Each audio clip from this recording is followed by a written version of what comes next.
ये plane note है, इसमें कुछ नहीं है। सा, अब मैं विब्राटो दूंगा,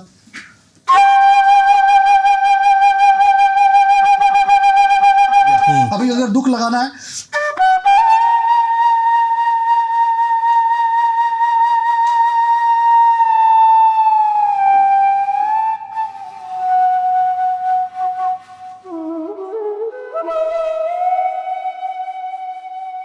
पंडित रोनू मजूमदार बैठकी के इस अंक में हमारे साथ मौजूद हैं।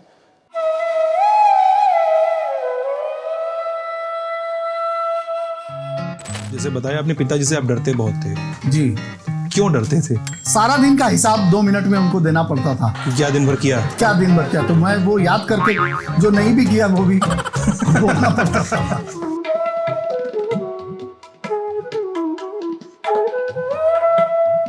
अभी इसमें बजाते हैं तो एक आवाज निकलता है दाहिना में, बाया में एक आवाज निकलता है। अभी चमड़े में बजाएगा तो क्या आवाज निकलेगा? चमड़ा का आवाज चाहिए, तो बोला चमड़ा ही तो है ये, बोले वो तो मरा हुआ चमड़ा है। जिंदा चमड़े का आवाज चाहिए मुझे।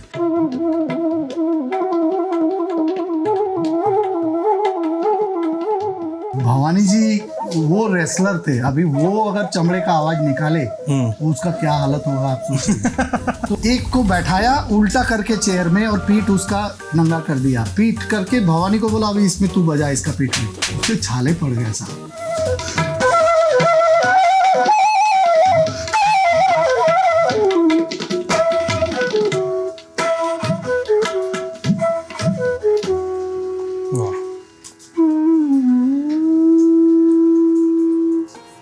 पंचमदा के साथ आप थे तो जाहिर सी बात है गुलजार से सामना हुआ ही होगा। मैं थक गया हूँ मुझे सोने दो, हाँ बहुत रात हुई, चांद से कह दो उतर आए, हाँ बहुत बात हुई।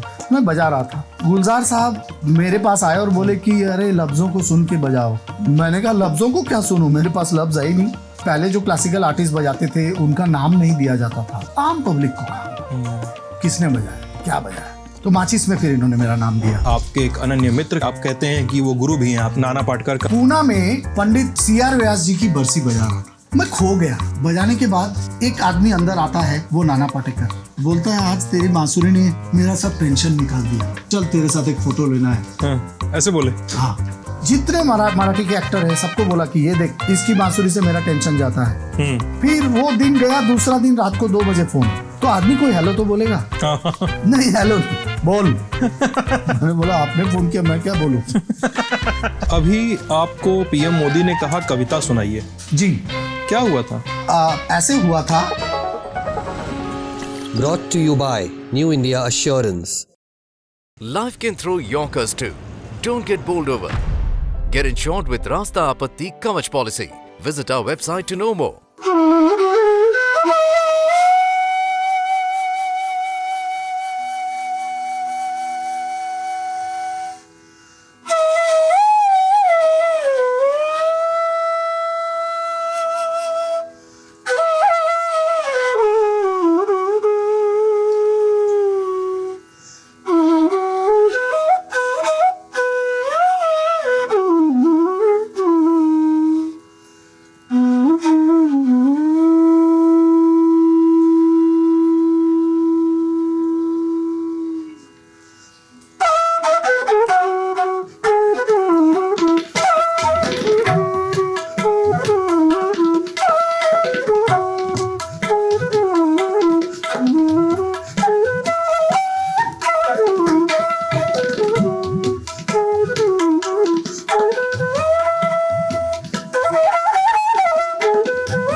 बेहद ऑब्वियस सा परिचय कि पंडित रोनू मजूमदार लल्लन टॉप के इस बैठकी के इस अंक में हमारे साथ मौजूद हैं।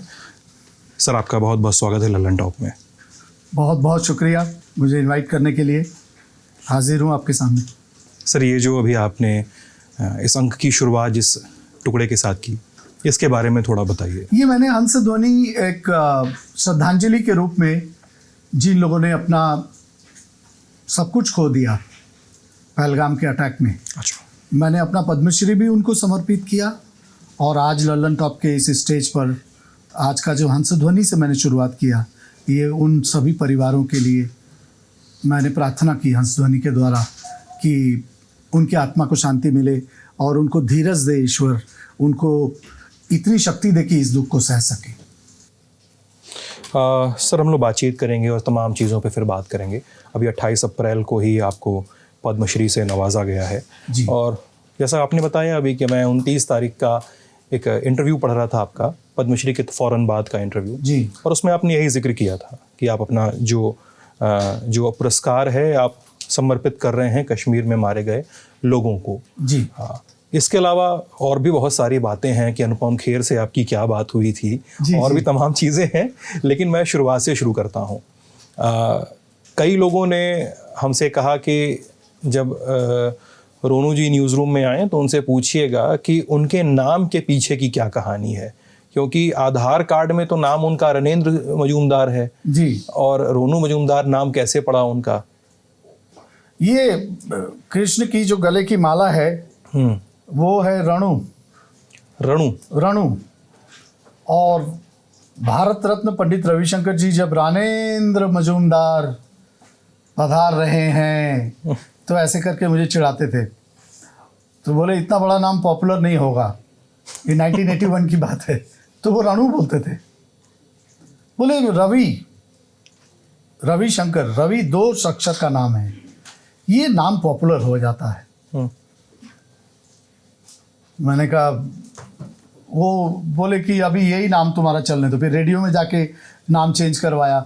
जो all India radio competition award जीता था मैं, वो रणेंद्र के नाम से जीता था। अच्छा। हाँ, फिर पब्लिक नेम मेरा सर्टिफिकेट में तो आज भी रणेंद्र है, मगर जो पब्लिक नेम 81 के बाद फिर वो रोनू ही हो गया। उस समय तो 14 ही साल के थे आप 81 में लगभग? जी। नहीं, 81 में मैं था एग्जैक्टली 18 साल के। 18 साल के। सर, थोड़ा कहानी बताइए कि बनारस में आपका जन्म हुआ, हरिश्चंद्र घाट के पास शायद घर हुआ करता था आपका। जी। पिताजी भानु मजूमदार होम्योपैथिक डॉक्टर भी थे जी, ऑयल पेंटर भी थे बहुत और आपके सबसे पहले गुरु थे जी। बताइए सर थोड़ा कहानी। देखिए, बनारस का जो उस वक्त का माहौल था ना, वो गली गली में संगीत। आप जितने दिग्गजों का नाम लेंगे उसमें से आपको 100 में से 90 बनारस के ही मिलेंगे। पंडित किशन महाराज, उस्ताद बिस्मिल्लाह खां साहब, गिरजा देवी, गुदई महाराज, शांता प्रसाद जी हैं, सिद्धेश्वरी जी, बताइए। और ये सब वहीं के। तो मैंने बचपन में इन लोग को टॉप में देखा। और मेरे पिताजी क्योंकि इन सब की पेंटिंग बना के रखे थे। अच्छा, पेंटिंग बनाते थे? हाँ। तो इसीलिए बड़े रामदास जी का जो कोयले से बनाया हुआ पेंटिंग, वो मेरे पिताजी का बनाया हुआ है कोयले से। उसी की पूजा राजन साजन मिश्रा आज भी, अब राजन भाई तो रहे नहीं, साजन भैया उसी की पूजा करते हैं, मेरे पिताजी के बनाए हुए तस्वीर। तो मेरे लिए किसी भी घर में रोक टोक नहीं था। मैं किसी भी घर में घुस जाता था, 7-8 साल का लड़का कहीं भी, तो मैं घंटों उन लोगों को रियाज करते हुए देखता था। जैसे उस्ताद रईस खां कहते हैं ना कि मैं अपने साये को पसीने में देखना चाहता हूँ, तो इनका साया भी पसीने में भीग जाता था, इतना रियाज। तो वहीं से संगीत का बीज मेरे अंदर पड़ा। और उसके पहले जो मैंने एक बहुत बड़ा कीर्तिमान स्थापित किया था, वो कीर्तिमान की सज़ा भी बहुत कमाल की थी। कीर्तिमान मैं इसीलिए कहता हूँ कि अगर वो मैं काम किया नहीं होता तो आज शायद मैं होम्योपैथिक डॉक्टर होता। अच्छा, क्या बताइए? पेंटिंग तो मेरी अच्छी नहीं है, तो पिताजी के 2 गुण में से एक मैं होम्योपैथिक में मुझे काफ़ी नॉलेज है। क्या कीर्तिमान स्थापित किया था आपने? वो मैंने 6 साल से 2-3 महीना ज़्यादा था। सारनाथ एक जगह है बनारस में, वहाँ पे बौद्ध पिताजी शौकिया बांसुरी बजाते थे और घर में बांसुरी बिखरे, जिसके बांसुरी वालों घर में आप देखेंगे ऐसा लगेगा कि बांस के जंगल में आ गए। अच्छा। तो बांसुरियाँ पड़ी हुई थी और मेरे पास खिलौने थे नहीं, और मैंने उनके साथ खेलने लगा। लड़ा लड़ा के आपस में लड़ा के खूब 6-7 बांसुरी तोड़ दी मैंने। सही पकड़ा आपने। और शाम को पिताजी अपना थके हारे आए और बोले कि ये क्या किया तुमने। मैं थर-थर कांपने लगा कि ज़बरदस्त पिटाई अब मेरी होगी। मगर ना तो उन्होंने मुझे पीटा मारा, ना उन्होंने मुझे डांटा। बोले अभी एक काम करना है। मैं उनसे बहुत डरता था। अच्छा। बहुत। बोले जितनी बांसुरियां तोड़ी है उतने घंटे रियाज करना पड़ेगा। बांसुरी का ही? हाँ। और अब जो बांसुरी तुझे दे रहा हूं वो रियाज करने के लिए है, खेलने के लिए नहीं। करके उन्होंने सा रखवाया, रे रखवाया, गंधार लगाया, मध्यम लगाया, पंचम लगाया, दैवत लगाया, निषाद लगाया और षडज। उन 7 स्वरों को मैंने अपने जीवन में पिताजी के डर से मैंने अभ्यास शुरू किया। और क्या बताऊं मैं आपको, इस साज में कुछ ऐसा बांके बिहारी जी की कृपा है। 1-2 महीने में मुझे लौ लग गई। अच्छा। फिर मुझे वो डर निकल गया। फिर मुझे ऐसा होने लगा कि मैं बजाऊंगा नहीं तो खाने का भी मन नहीं करता था।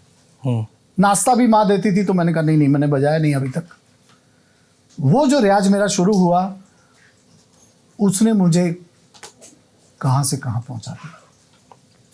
बांसुरी तो तब से ही, जिस समय 6.25 साल के होंगे तब हाथ में बांसुरी रखी होगी जी पिताजी ने। उसके पहले क्या दिन का रूटीन रहता था? आप जैसे बताया अपने पिताजी से आप डरते बहुत थे। जी। तो क्यों डरते थे? डरता इसीलिए था कि वो ऐसे एक साधक थे कि घर पे आने के बाद सब चुप हो जाते थे। अच्छा। उनके प्रेजेंस में ही एक ऐसा, पर्सनालिटी भी इतनी बड़ी बड़ी दाढ़ी और टैगोर, रविन्द्रनाथ टैगोर की तरह लगते थे। और वो मतलब सारा दिन का हिसाब 2 मिनट में उनको देना पड़ता था कि क्या दिन भर किया। तो मैं वो याद करके जो नहीं भी किया वो भी बोलना पड़ता था। झूठ भी काफी बोला मैंने। अच्छा। झूठ का सहारा भी लेना पड़ता था उनको खुश करने के लिए कि हाँ ये भी किया, कसरत भी किया, प्राणायाम भी किया, गंगा भी नहाए, पानी भी सिंचाई किया खेत में। तो इतने काम मैं करता था और मैं कसरत बहुत करता था। तो वो भी बॉडी अच्छी रखने की बहुत शौक था। अभी भी है थोड़ा बहुत। कसरत करते हैं अभी भी? अभी कसरत तो नहीं, अभी तो 62 साल का हो गया हूँ। मगर प्राणायाम मैं रोज करता हूँ। प्राणायाम करते हैं रोज? जी। उसके बिना बांसुरी बज नहीं सकती। आज भी मैं कभी एक सुर खींच देता हूँ, आपने देखा ही होगा, लोग तालियां बजाने के लिए बजा देते हैं। एक सुर में खींच देता हूँ लंबा, इतनी सांस उज्जई करता हूँ मैं। अच्छा। हाँ, जो भी मैं उज्जई करेंगे, ये अनूप जलोटा जी ने भी कहा। थोड़ा बताइए इस बारे में सर।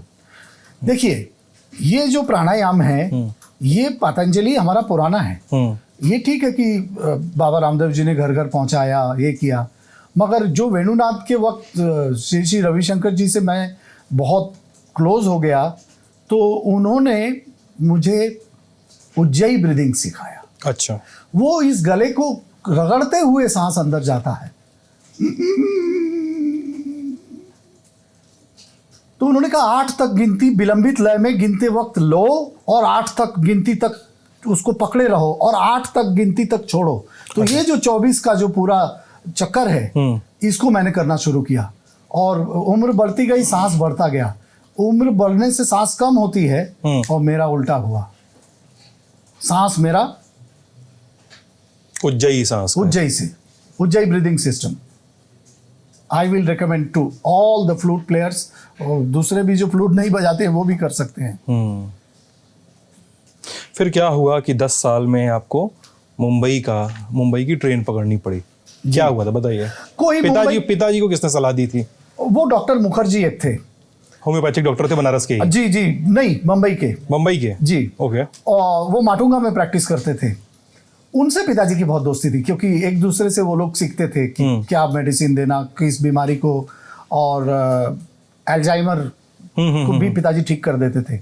अच्छा। हाँ, वो सिद्ध हस्त डॉक्टर थे। तो उन्होंने कहा कि ये बनारस में जो है होम्योपैथिक की लोगों को समझ नहीं है और लोग सोचते हैं मीठी मीठी गोलियां खाने से क्या होगा, तो इसीलिए मजूमदार तुम्हारा काम इतना अच्छा चलता नहीं है वहाँ, तुम कभी पेंटिंग करते हो, कभी ये करते हो, कभी बॉम्बे आ जाओ। उनकी बात इतनी पिताजी को लगी कि फिर पिताजी बॉम्बे चले गए। 6 महीने बाद हम लोग भी चले गए और फिर बम्बई से लौट के आए नहीं हम लोग। बनारस कहीं पीछे छूट गया। राजघाट घसियारी टोला वाला मकान वो आमिर खान ने खरीद लिया, वो जमीन हम लोगों का। कौन? आमिर खान? आमिर खान एक्टर। हाँ, अच्छा, उसको वो दे दिया पिताजी ने। वो राजघाट घसियारी टोला वाला मकान, वो वहाँ पे अभी जो मैं गया था तो मेरे आंख में आंसू आ गए। क्या पीपल का पेड़ था, क्या बागान था। अभी क्या है वहाँ पे? अभी एक उन्होंने लेके कुछ बनाया नहीं, अभी खंडहर है, बस वो जमीन उनके नाम पे हो गई। शायद उनका कुछ प्लान होगा। और भी बनारस में रिश्तेदारी बची है? रिश्तेदारी कुछ बची नहीं है, क्योंकि ओरिजिनली हम लोग तो हैं तो ईस्ट बंगाल के। हाँ, तो पार्टीशन में बंगाली लोग भाग भाग के ईस्ट बंगाल से वेस्ट बंगाल आते थे। पिताजी को बनारस का ये था, क्योंकि हम लोग जमींदार थे, हमारा एक पैलेस था, उस पैलेस में बनारस के गायक वगैरह भी आते थे, फरीदपुर जिला। तो उनको बनारस का बहुत ये था कि बड़ी मोती बाई और सिरचंद चाचा, ये सब लोग कौन हैं। तारा देवी, सितारा देवी की बड़ी बहन जी, तारा देवी से भी पिताजी को बहुत लगाव था। तो बनारस चले गए खाली हाथ, कोई पैसा नहीं। वहाँ पे उन्होंने ज़िंदगी शुरू की। तो हम लोग की रिश्तेदारी सब फिर भी ईस्ट बंगाल में थोड़े से और वेस्ट बंगाल में मिलते हैं। बनारस में मगर रिश्तेदारी से भी बड़ा है, सारे कलाकार अपने ही तो हैं। साजन भैया का घर, किशन महाराज जी का घर अभी भी है। किशन महाराज जी चले गए तो क्या हुआ, पूरन भैया हैं, हाँ, उनसे मिल लेता हूँ। रामापुरा चले जाता हूँ तो महादेव गुरु जी का घर अपना है, पशुपतिनाथ जी के घर। अरे आप हैं कौन, ये मैं सोच रहा हूँ। आप हैं कौन, मगर पशुपतिनाथ अमरनाथ ये बात को बोलना, ये तो लोग भूला गए हैं। अब लगता है आपसे दो तीन बात बनारसी में बोलना पड़ेगा। बोल सकते हैं। हाँ, मैं बनारस घराने से सीखा हुआ है संगीत। वाह वाह वाह। मैं पंडित बड़े रामदास जी के शिष्य थे, पंडित जालपा प्रसाद मिश्र। बहुत खुशी हुई आज आपसे मिलकर। शुक्रिया सर। मैंने सुना है आपको बहुत संकट मोचन में। हाँ, वहाँ खूब प्रोग्राम हमारा होला हर साल। महंत जी हवन विश्वम्बर नाथ, उनकर पिताजी वीरभद्र। हाँ, वीरभद्र जी, उनके टाइम से मैं जा रहा हूँ। और ये जमीन बेचने में बड़ा नाटक हुआ था, ये घसियारी टोला वाला, आमिर खान को जो। हाँ, वो उस पर कब्जा हो गया था पॉलिटिशियन लोगों का। मैं पार्टी का नाम नहीं ले रहा हूँ। अरे रोनू जी ले लीजिए पार्टी का नाम। मतलब कोई पार्टी को मैं कहना नहीं, मगर समाजवादी पार्टी के लोग ही थे। अच्छा, हाँ, वो लोग उससे जुड़े लोग थे, उन्होंने कब्जा किया, उन्होंने कब्जा कर लिया था। अच्छा, और वहाँ पे बोर्ड लगा दिया था, ये समाजवादी पार्टी का ऑफिस है। अरे हमने कहा हमारा घर है ये क्या तमाशा है। तो उस वक्त वीरभद्र जी ने मदद की थी। अच्छा, उनके मदद से फिर उसको खाली कराया गया, क्योंकि वो एक हस्ती बनारस की, अगर वीरभद्र मिश्रा कुछ बोल दे तो बनारस में फिर वो ब्रह्म वाक्य हो जाता है। ठीक है सर, आप मुंबई आ गए और 13 साल की आपकी उम्र, जगजीत सिंह के साथ एक कंसर्ट में बजा रहे थे और वहां पर आ गए किशोर कुमार जी। जी, क्या हुआ वो उस कंसर्ट की कहानी बताइए। किशोर दा के घर में ही हुआ था? नहीं, हाँ, कहाँ? रंग भवन में। रंग भवन में कहाँ पे है ये है वीटी में। जब आप जाएंगे तो वहाँ पे मेट्रो सिनेमा है, सेंट जेवियर्स कॉलेज है, बस उसके पास सामने। अच्छा, रंग भवन ओपन में प्रोग्राम होता था, 4-5 हजार लोग। बताइए सर क्या हुआ था? अरे वो क्या हुआ कि जगजीत सिंह एक ऐसे आदमी थे, मैं आपसे क्या कहूँ। पहला गजल मैंने यूं ही बजा दिया, यूं ही, मतलब स्टूडियो में चादर बिछा हुआ, सदमा तो है मुझे भी कि तुझसे जुदा हूँ मैं, लेकिन ये सोचता हूँ कि मैं तेरा क्या हूँ मैं, अब मैं तेरा क्या हूँ। तो ले मेरे तजुर्बों से सबक है मेरे रकीब, 2-4 साल उम्र में तुझसे बड़ा हूं मैं, तो रो दिए वो। तो आपने ये पूरी गजल बांसुरी पे बजाई? नहीं, हाँ। वो छोड़ते थे और मैं बजाता था। अच्छा, जो फिलर जो आपके फिलर से ज्यादा जुगलबंदी की तरह। अच्छा। जगजीत सिंह जी का दिल इतना बड़ा था कि अपने अकम्पनिंग आर्टिस्ट ये बात को ही वो गलत मानते थे। साथ में काम कर रहे हैं।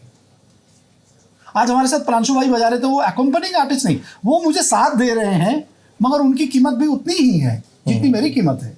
हम साथ में कुछ करना चाह रहे हैं। ऐसा ही बोलते थे जाकिर भाई, तो ऐसा ही हमने किया। और किशोर कुमार उस प्रोग्राम में आए। अच्छा, आप और जगजीत सिंह आप लोग बैठे हुए हैं मंच पे आए, और प्रोग्राम के बाद किशोर दा का मैं भक्त था, पैदा हुआ तब से। अच्छा। मैंने कोई गायक या कोई कलाकार को ना ऐसे देखा, ना ऐसे सुना, ना ऐसे पहचाना जितना किशोर कुमार को देखा। हाँ, किशोर दा मेरे लिए कुछ एक दैविक, कोई भगवान। वो जगजीत सिंह के पास नहीं गए, बोले अरे जगजीत, वो तेरा बांसुरी वाला कहाँ गया? ओए, पंजाबी में बोले, ओए तेनू दादा याद कर रहे ने। जगजीत दा बोले? हाँ, पंजाबी च मेरे नाल गाल करना उन्होंने। तो मैं 9 भाषाएं बोलता हूँ। Okay. तो उसमें से पंजाबी मेरी बहुत तगड़ी है और मुझे बहुत कॉन्फिडेंस है इस भाषा में। तो वो आए और बोले कि अरे वो अभी क्या कर रहा है? मैंने कहा पढ़ाई कर रहा हूँ और थोड़ा इनके साथ बजाता भी हूँ। बोले पंचम को फ्लूट का बहुत ज़रूरत है। जगजीत दा बोल रहे? नहीं, किशोर दा बोले। पंचम यानी आर.डी. बर्मन। हाँ, तुझे एक न एक दिन वहाँ आना पड़ेगा। वो बात मेरे दिमाग में रह गई। घर पे आ, तो मैंने हैरान तो मैं ये रह गया कि ये आदमी को लोग बोलते हैं कि आधा पागल है, एक्सेंट्रिक है, मूडी है, ये है, वो है। इतना स्वीट आदमी। मेरे आंख में आंसू आ गया। मैंने पांव छू लिए उनके और मैं गौरी कुंज पहुंच गया, जो उनकी माँ के नाम पे उनकी माँ के नाम पे। हाँ। उनका जू में आज भी मकान है। अमित दादा मेरे बहुत खास यार हैं। मतलब अमित दादा यानी किशोर कुमार के बेटे? जी, अमित कुमार। मैं दादा के घर में गया, पूजा के रूम में गया, तो देखा भगवान के साथ माँ का तस्वीर लगा हुआ है, गौरी जी की तस्वीर। जी, गौरी प्रसन्न गांगुली। दादा पूजा कर रहे हैं। तो अमित से मैंने पूछा, वो तो खैर बाद में, मैंने बोला ये दादा जब गाते हैं तो स्पीकर में उनके सामने कोई ठहर क्यों नहीं पाता, चाहे वो मोहम्मद रफ़ी ही क्यों ना हो? मतलब समझा नहीं इस बात का मतलब है। दादा का हाँ हाँ खत्म कहानी। कहानी खत्म है। कोई फिर ठहर नहीं सकता, वो कितना ही बड़ा तुर्रम खां क्यों ना हो। तो अमित ने जो मुझे बताया वो मैं आज कह रहा हूँ। अमित कह रहा है कि जिसको माँ का आशीर्वाद है कि तू आ करेगा तो सब खत्म हो जाएंगे, तो उसको कौन रोकेगा। अच्छा, इसीलिए आप जावेद साहब का इंटरव्यू देख लीजिए। जो भी गाना किशोर कुमार ने गाया और वही सेम गाना दूसरे सिंगर ने भी गाया, तुम बिन जाओ कहाँ, इसको देख लीजिए, या मेरे नैना सावन भादो, दोनों मेरा बजाया हुआ है ओरिजिनल। मगर हिट होगा किशोर कुमार वाला ही, ऐसा माँ का वरदान। किशोर कुमार से आगे वो दूसरा नहीं होगा। इसलिए कई बार आप देखिए किशोर कुमार के ऊपर फिल्म बनने की बात होती है, फिर रुक जाती है, फिर बात होती है, फिर उनका एक्टिंग करेगा कौन, बात ही आ जाती है। जो भी करेगा, ऐसा तो नहीं है कि किसी को कोशिश नहीं करनी चाहिए, जो भी करेगा न्याय ही करेगा, न्याय ही करेगा। उनको स्टडी करना पड़ेगा, उनके अंदर भोलापन भी देखना पड़ेगा। खाली ये नहीं कि करने से किशोर कुमार हो गया, ऐसा नहीं है। किशोर जा को कितनी मुलाकातें रही होंगी आपकी उनसे? हर रोज मिलते थे, घर पे मैं जाता था। वो उत्तम कुमार जो बंगाल के इतने बड़े सुपरस्टार, वो जब गुजर गए तब मैं घर गया। आमार पूजार फूल भालोबाशा होए गए गैलो, तुम ही जानो हम भूल बूझो ना। तो वो जो गाना था वो किशोर दा ने गाया। उत्तम कुमार की याद में, उसमें मैंने फ्लूट बजाया। और जो लोग समझते हैं किशोर कुमार कंजूस थे, मैं कहूँगा वो जहाँ कोई पैसे नहीं देगा तो वहाँ से वो सोचते थे कि यहाँ पैसा जरूर मिलना चाहिए, मगर वो ऐसे भी थे कि मैंने देखा, मैंने बजाया सनी स्टूडियो में, धर्म जी के स्टूडियो में। ए तो जीवन ला ला ला ला ला ला ला ला ला चिता ते सब शेष, मतलब सब चिता में जाके जल जाएगा, वही खत्म हो जाएगा।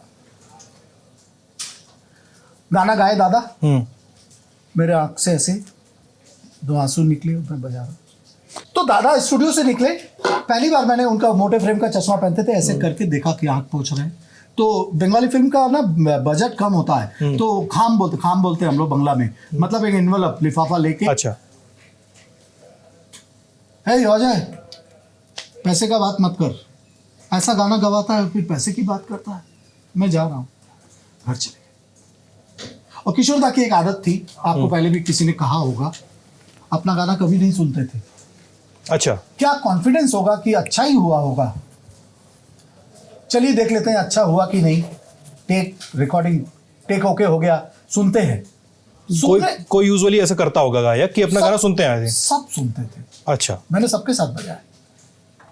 मैंने नसीब मेरा 2 गाना मैंने रफ़ी साहब का भी बजाया, फिर अच्छा। वो गुजर गए। हाँ, कौन कहानियां सुनाती है पवन आती जाती, हाँ। उसमें एक जगह उन्होंने लिया था, मैं आप हाँ प्लीज प्लीज, दे तो मैं एकदम देखिए कमाल है ये।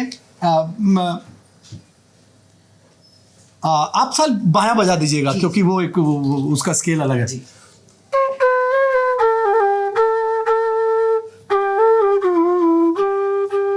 ये जगह रफ़ी साहब ने लिया था, वो फाइनल टेक में आया नहीं।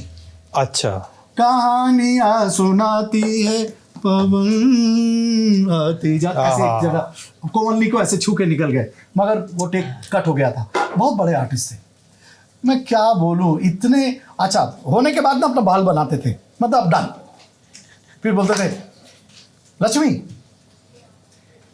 चलो सुनते। रवि साहब लक्ष्मीकांत जी से कह रहे हैं। हाँ, और किशोर तो अलग, लक्ष्मीकांतम प्यारे लालम, लक्ष्मीकांतम प्यारे लालम, वो कुछ ऐसे थे कि मजाक में शायद उनको मालूम नहीं था कि वो कितने बड़े हैं, तो वो बच्चे जैसे थे।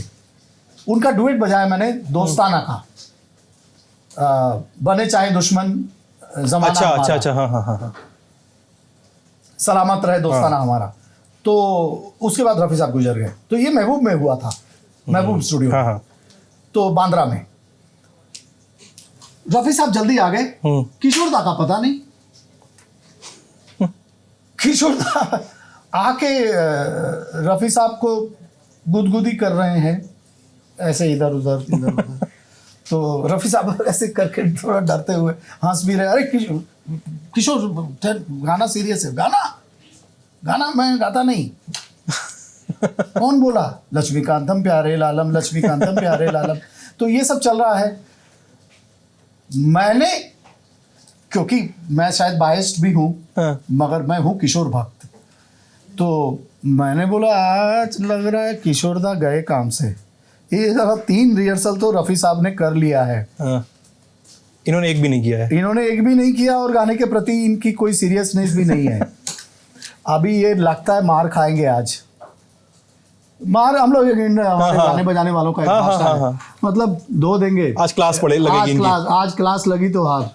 तो बोले, अब मैंने सोचा आज हम लोग एक भी और भी बोलते हैं, उसको धो डाला उसने, गाने बजाने वाले बोलते, तो बोलते मैंने सोचा रफ़ी साहब आज इनको धो डालेंगे। दिल में सोचा, मैं छोटा सा बच्चा चुपचाप बैठा हुआ था, ये लोगों ने कब गाना याद किया मालूम नहीं, मजाक में। और रफ़ी साहब छोटा शर्ट पहनते थे ना, तो उसको किशोर दा खींच रहे थे, बोले इसको जरा लंबा करो। अरे अभी कैसे लंबा होगा शर्ट? तो उसको शर्ट को लंबा करते करते वो लोग चले गए सिंगर बूथ में। मैं डरा हुआ था, मैंने हेडफोन लगाया, सलामत रहे। तो ये गाना शुरू होता है रफ़ी साहब से, आप अगर फाइनल एक टेक में ओके हुआ था ये, अच्छा, इसका रिटेक नहीं हुआ। नहीं, ये इसमें किशोर दा का एंट्री जब हुआ, मेरे सारे बदन में रोंगटे मेरे खड़े हो गए। मैंने कहा ये तो खा गए रफी साहब को, ये क्या चमत्कार हुआ। बने वो जो स्पीकर को भर दिया उन्होंने अपने आवाज, इतना मोटा तो उनका सा था, एक एक नोट ना हिमालय के पर्वत जैसा। मैंने बोला रफी साहब के वॉइस में बहुत गायकी है, लाडलापन है, कुछ कहीं पे कुछ मक्खन जैसा है, मगर ये तो साला हिमालय पर्वत है, ये तो मार दिया गाने में। किशोर दा का यही होता था। और कभी सुनते नहीं थे, निकल जाते थे।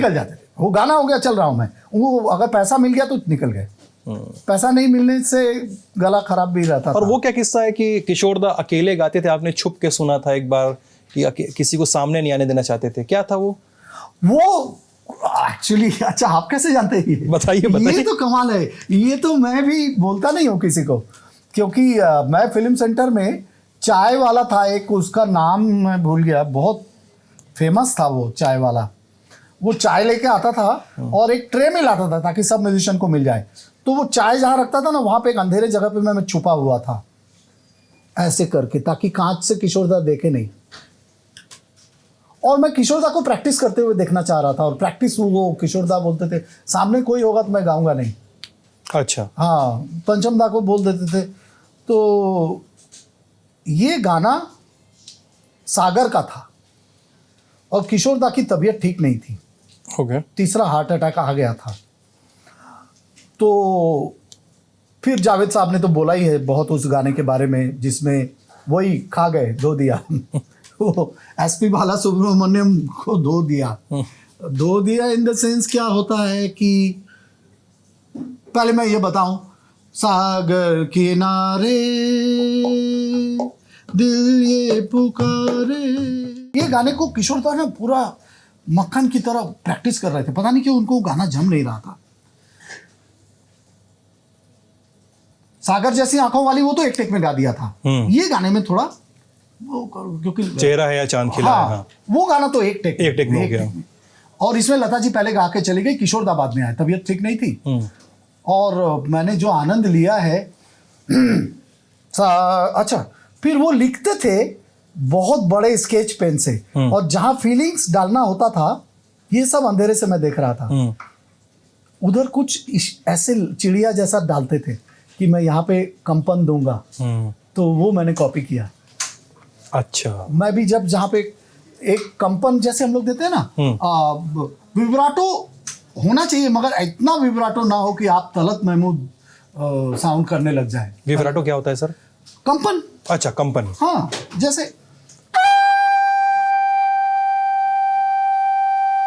ये प्लेन नोट है, इसमें कुछ नहीं है, सा, अब मैं विब्राटो दूंगा,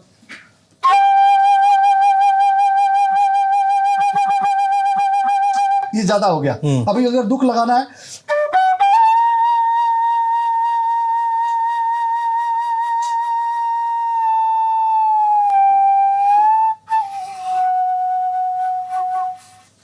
सांस भर आए तब और तरह का विब्राटो होता है, लगता है कि दिल चीर गया।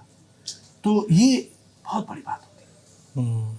किशोर दा को देखा विब्राटो, ओ साथी रे, ऐसा रे कहेंगे तो कैसा लगेगा, सुनने का मन नहीं करेगा।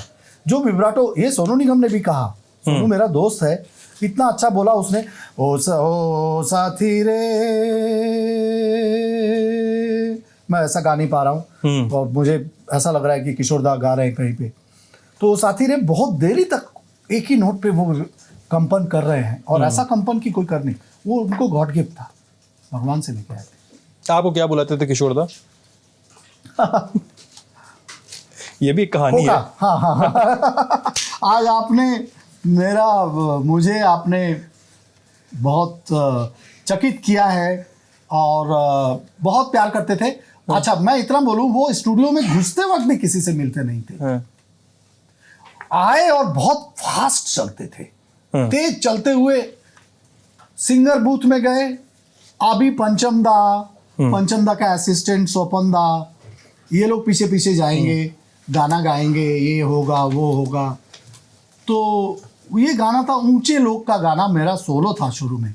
अच्छा। तू मेरा क्या लागे हो साथिया, जिम जिम जिम जिम जिम तारा, ये गाना तो जिम जिम जिम जिम तारा तो कोरस में है। हाँ हाँ हाँ। हाँ, वो गाने में वो गए और पीछे मुड़ के मेरे पास आए, हे पीलू क्यों बजा रहा है, पीलू मत बजा, बहुत दुख होता है मुझे। किशोर दा। हाँ, हाँ। पीलू मतलब राग पीलू से राग आशा है। पीलू की बात कर रहा हूं मैं। बोले पीलू क्यों बजा रहा है, पहाड़ी बजा, पहाड़ी। हाँ। पहाड़ी बजाने से खुशी होता है। बोले दादा प्रोग्राम है। अच्छा ठीक है बजा, अभी मत बजा, बाद में बजाना। फिर थोड़ी देर आगे गए, फिर मेरे पास आए, अच्छा सुन बाबू, खोखा, खोखा माने ए लड़का, बंगला में खोखा बोलते हैं। खोखा बाबू, बोलूं दादा, बंगला में मैंने बोला बोलिए दादा। ए वो डेट को तू फ्री है? किसको? एक डेट मुझे बोला, इस तारीख को फ्री हो क्या? हाँ फ्री हो क्या, मेरे साथ बजा। तो मैं आज होता तो मैं बोलने की हिम्मत नहीं कर सकता था, क्योंकि जैसे जैसे आप बड़े होते हैं तो आपको बहुत चीज दिल में छुपा लेते हो। बच्चे को क्या मालूम, मैं बच्चे को आप ब्लैक कोबरा देंगे तो उससे खेलने लगेगा, उसको क्या मालूम ये काट लेगा। तो मैं किशोरदा का सिंप्लिसिटी बोलना चाह रहा हूँ। तो बोलते हैं, मैंने बोला दादा मैं ऑर्केस्ट्रा में नहीं बजाता हूँ।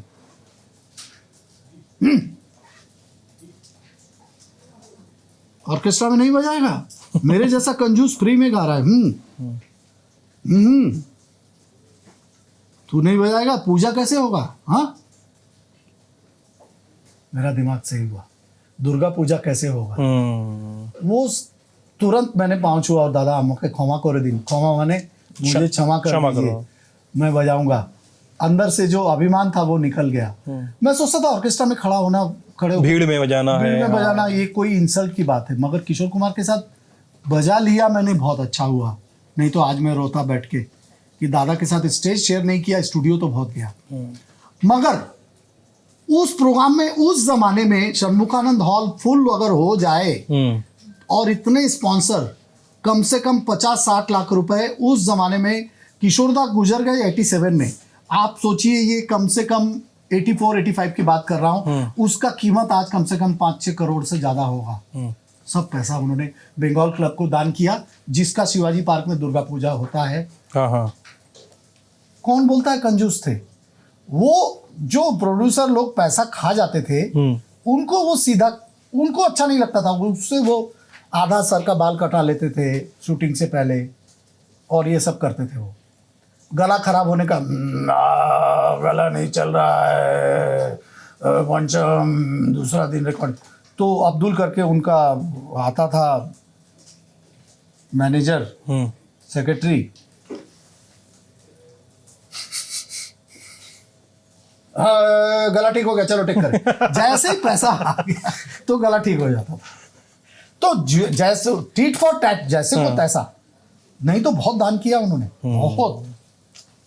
किशोर जी का एक और गुण आपने किसी के इंटरव्यू में बताया है, जो अमित जी ने भी आपको बताया था, कि वो अपनी माँ से बात करते हुए आशीर्वाद लेके निकलते थे घर से हमेशा। जी, पूजा करते वक्त उनको ना एक ऐसा था कि माँ गुजरी नहीं है, माँ खड़ी है और आशीर्वाद दे रही है। तो पूजा करते वक्त, माँ আমি যাচ্ছি স্টুডিওতে, आशीर्वाद कर, थैंक यू। अभी जो धूपबत्ती घुमा रहे हैं वो किससे बात कर रहे हैं? माँ से। और ऐसे बात कर रहे हैं जैसे जिंदा है। अरे माँ तो कब चली गई। मगर स्पिरिट, हम बोलते तो हैं कि आत्मा कभी मरता नहीं भगवत गीता में, मगर उसको मान लेना बहुत बड़ा अध्यात्म है। मान के चलना कि नहीं, मेरे गुरुजी नहीं है तो क्या हुआ, तो शरीर तो नाशवान है, आत्मा कभी मरता नहीं, तो गुरुजी का आशीर्वाद तो है ही मेरे साथ। तो माँ को ही गुरु, माँ का लाडला किशोरदा, वो अमित ने बताया। बोले माँ का पूजा करके जाएगा, उसको कौन रोकेगा। वो बंगला गाना गाया, हवा फूल चौराहे, हवा मेघ चौराहे। इसमें मेरा बहुत बहुत खुश हुए थे मेरे बजाने से, बहुत बहुत।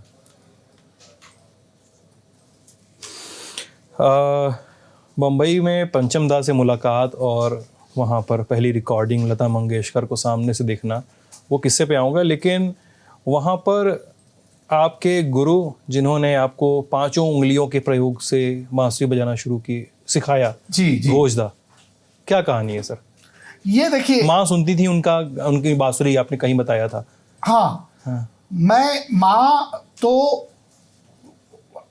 माँ पन्नालाल घोष, क्योंकि हरिप्रसाद चौरसिया जी का तब नाम नहीं था, मैं अर्ली 50s की बात कर रहा हूँ, तो पन्नालाल घोष ही एक नाम था बांसुरी को जिन्होंने जन्म दिया इन द सेंस, ये तो लोक संगीत का वाद्य है ना, इसको शास्त्रीय संगीत में लाया, बड़ा बांसुरी का रूप दिया, फिर मैंने ये शंख बांसुरी बनाया। शंख बांसुरी, अच्छा, क्या अंतर इसका है? जो नाद है, इसका जो आवाज है, इसकी आवाज शंख जैसी है। अच्छा, तो क्योंकि मैं नीचे के ऑक्टेव में जा नहीं पाता था, तो 1988 में मॉस्को गया, तो पंडित रविशंकर जी हमारे गुरुजी, जो भारत रत्न हैं थे और बल्कि विश्व रत्न उनको कहा जाता है, तो वो सबको सिखाते थे सितार बजा के। मुझे बहुत फ्रस्ट्रेशन होता था कि मैं नीचे नहीं जा सकता। अच्छा, तो मैं इंडिया वापस आया और लग गया काम पे, 50 बांसुरियाँ बिगाड़ी। मैं आज पूरे इंडिया में जो मेरे शिष्य नहीं है वो भी मुझे फॉलो करते हैं और मेरा नाम लेके शंख बांसुरी बजाते हैं। उसके ओरिजिनली अंगुली पहुंच नहीं सकती, तो मैंने ये सब को चेंज किया, टेढ़ा बनाया और ऐसे बनाया कि बेसुरी ना हो। अगर आप आज्ञा दें, हाँ, मैं प्लीज सर, सारे प्लीज। गामा इसमें बजा के दिखा। अरे प्लीज सर, प्लीज।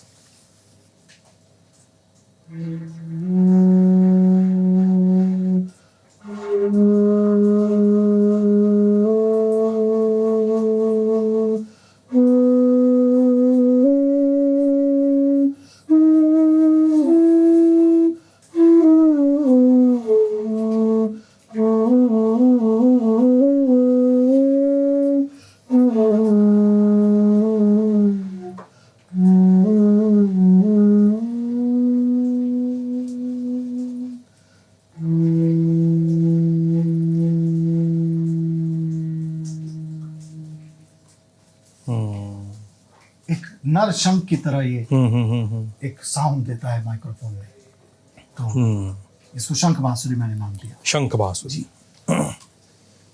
तो पन्ना बाबू की तरह आप जो बहुत बड़ी अच्छी बात आपने की, 7 होल टेक्निक, क्योंकि 6 होल की बांसुरी, सारे गामा पता नहीं सारे गामा पता नहीं, ये सब बजाते हैं।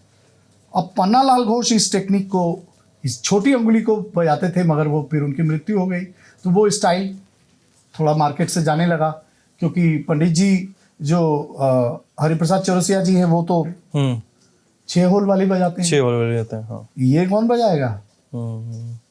इसको पॉपुलर करने का ड्यूटी थोड़ा पन्ना बाबू का आशीर्वाद से मुझे दिया ईश्वर ने। फिर मेरे गुरुजी जो मिले वो तो संत थे, इसीलिए इतनी पॉपुलैरिटी उनको नहीं मिली, पंडित विजय राघव राव जी, तो वो भी 7 होल टेक्निक बजाते थे। ओके। अब वो 7 होल टेक्निक को मैंने इतना फैलाया, आज जो मेरे जूनियर हैं, प्रवीण गोलखिंडी है, ये है, वो है, वो सब मुझे फॉलो करते हैं और ये 7 होल बजाते हैं। कैसे सर, बताइए थोड़ा सा इसके बारे मैं में। देखिए, एक बार तो मैंने उंगली गुरुजी ने घर से निकाल दिया था, बोले ये नहीं आएगा तो घर में नहीं आना। तब के गुरु भी ऐसे होते थे। अच्छा। मैंने 40 दिन का चिल्ला, हमारे क्लासिकल म्यूजिक में होता है 40 दिन का चिल्ला, एक ही आसन कुश आसन में बैठो, 4 घंटा रोज बजाओ, 40 दिन चिल्ला मारा मैंने। सनी दबा मा पता नहीं, उम्मीद है मेरी हाथ ऐसी चलेगी, मैं बजा के दिखाता हूँ।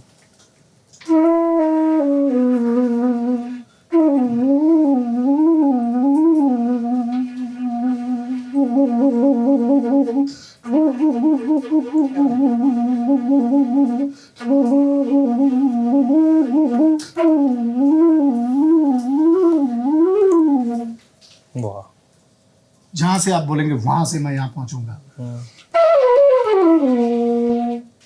ऐसी वो पोजीशन बन गई।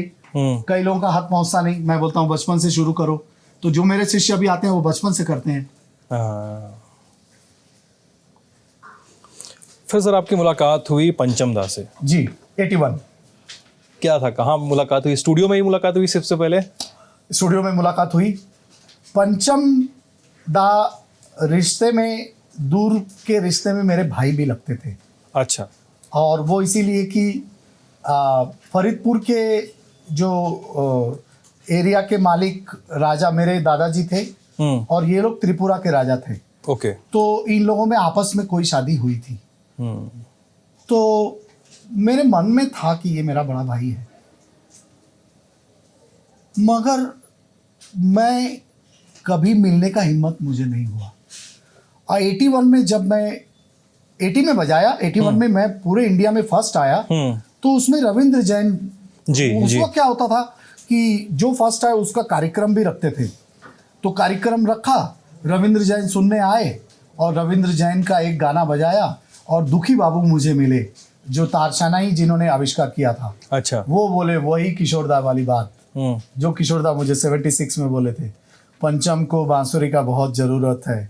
तो क्योंकि हरिप्रसाद जी का क्या था कि वो एक तो वो क्लासिकल में 81 तक थोड़ी पॉपुलैरिटी भी उनकी होने लगी थी, और वो भी टाइम मैंने देखा जब हरि जी की पॉपुलैरिटी नहीं थी, वो भी समय मैंने देखा है। अच्छा। 73 74 तभी विजय राघव राव जी का नाम था। अच्छा। फिर हरि जी का ऐसा नाम हुआ कि फिर वो पूरे विश्व में नंबर 1 हो गए। तो वो एक समय देखने का मजा अलग था। तो वो हरिप्रसाद जी का जितना समय उनको मिलता था वो लक्ष्मीकांत प्यारेलाल को देते थे। तो आर डी बर्मन को फ्लूट प्लेयर था ही नहीं।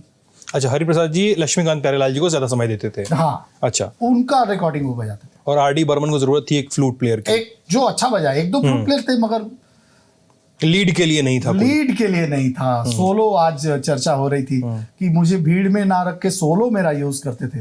लता जी के बराबर ऐसे जा रहा है, किशोरदा के बराबर जा रहा है, ऐसे जा रहा है। तो वो दुखी बाबू मुझे फिल्म सेंटर ले गए और रिकॉर्डिंग चल रही थी, याद आ रही है कुमार गौरव की पहली फिल्म लव हाँ हाँ हाँ। उसका सोलो मैं 2 लाइन सुना रहा हूँ। अरे प्लीज सर। देखिए वो आलाप आज भी पॉपुलर है।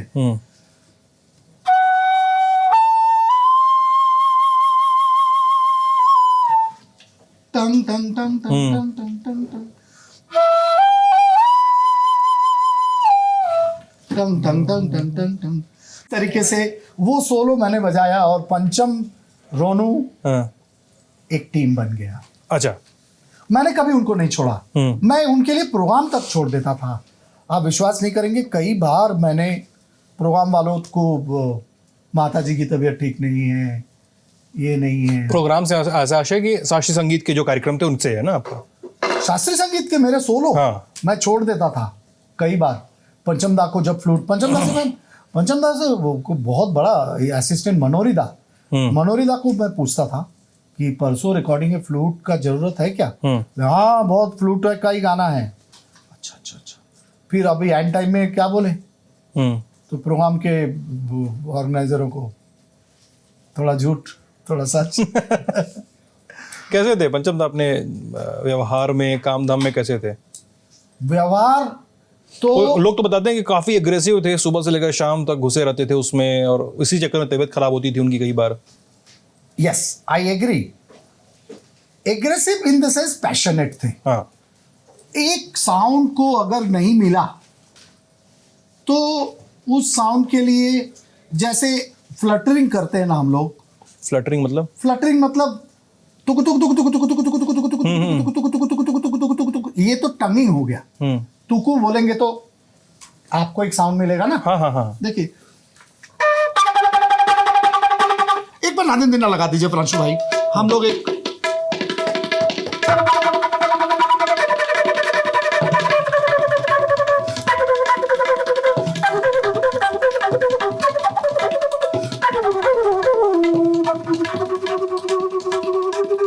ये तो तुक तुक हो गया। फ्लटरिंग देखिए ना, फ्लटरिंग में ऐसे बजाऊंगा।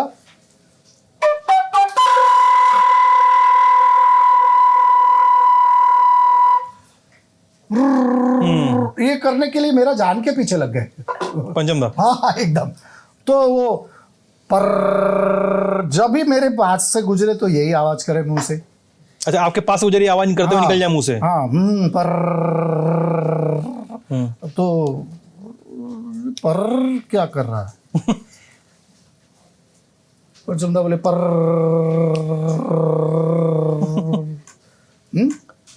तो मैं समझ गया। तो मैंने जब भी पर किया, हाँ। चौथी पांचवी बार, तो मैंने पट से उनको दिखाया ये चाहिए। अर्जुन में लगाया, सनी देओल का अर्जुन।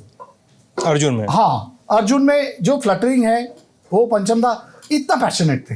बोतल में, कांच का बोतल में टंग टटंग टंग टटंग, अच्छा बोतल से ऐसे आवाज निकलना, फूप फूप फूप फूप फूप फूप फूप फूप, जो देवानंद का गाना है, रुक जाना डा डा डा डा, दो बातें करके चली जाना।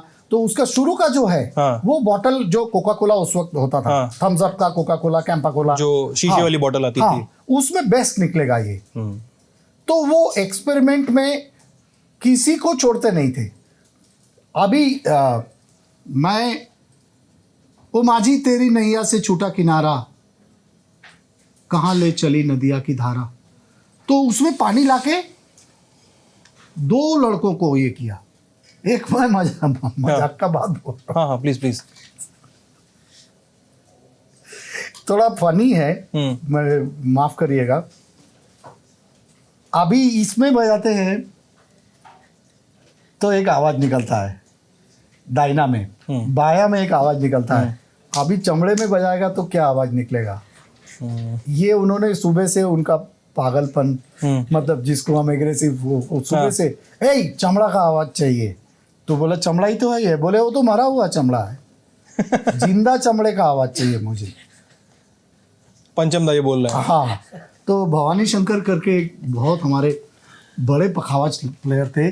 भवानी जी वो रेसलर थे। अभी वो अगर चमड़े का आवाज निकाले उसका क्या हालत होगा आप सोचिए।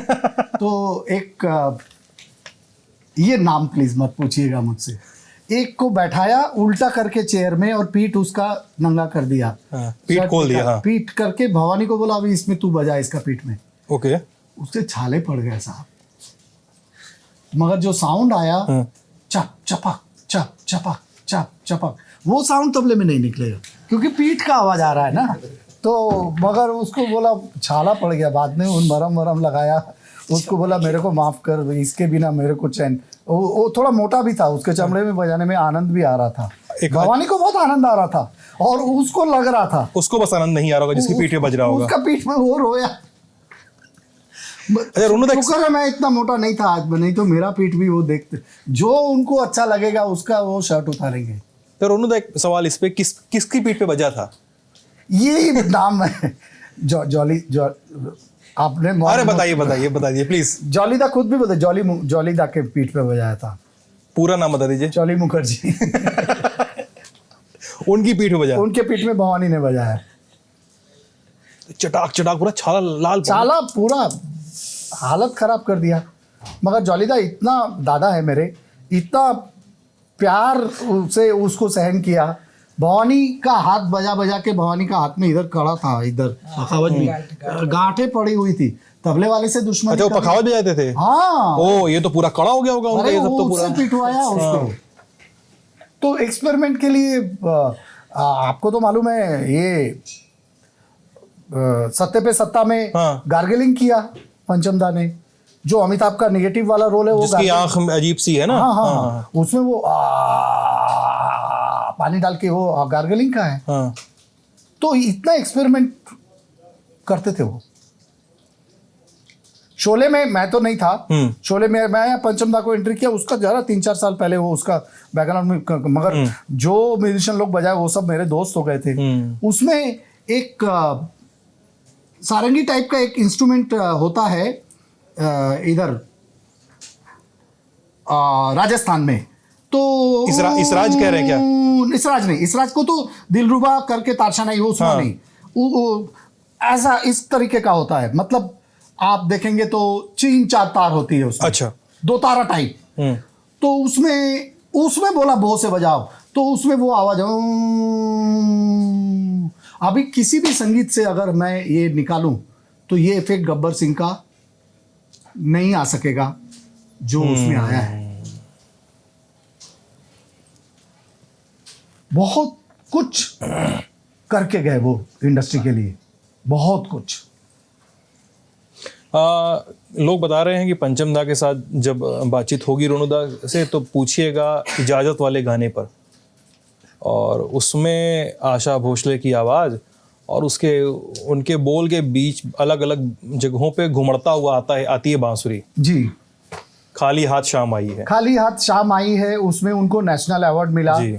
और आशा जी के घर आना जाना मेरा उस गाने के बाद शुरू हो गया। एक दोस्ती भी हो गई और उनको मेरा क्वालिटी मालूम पड़ा। इतना बड़ा सोलो मैं बजाना चाहता हूँ। Please please please. This is my tribute to Pancham and my best friend in industry.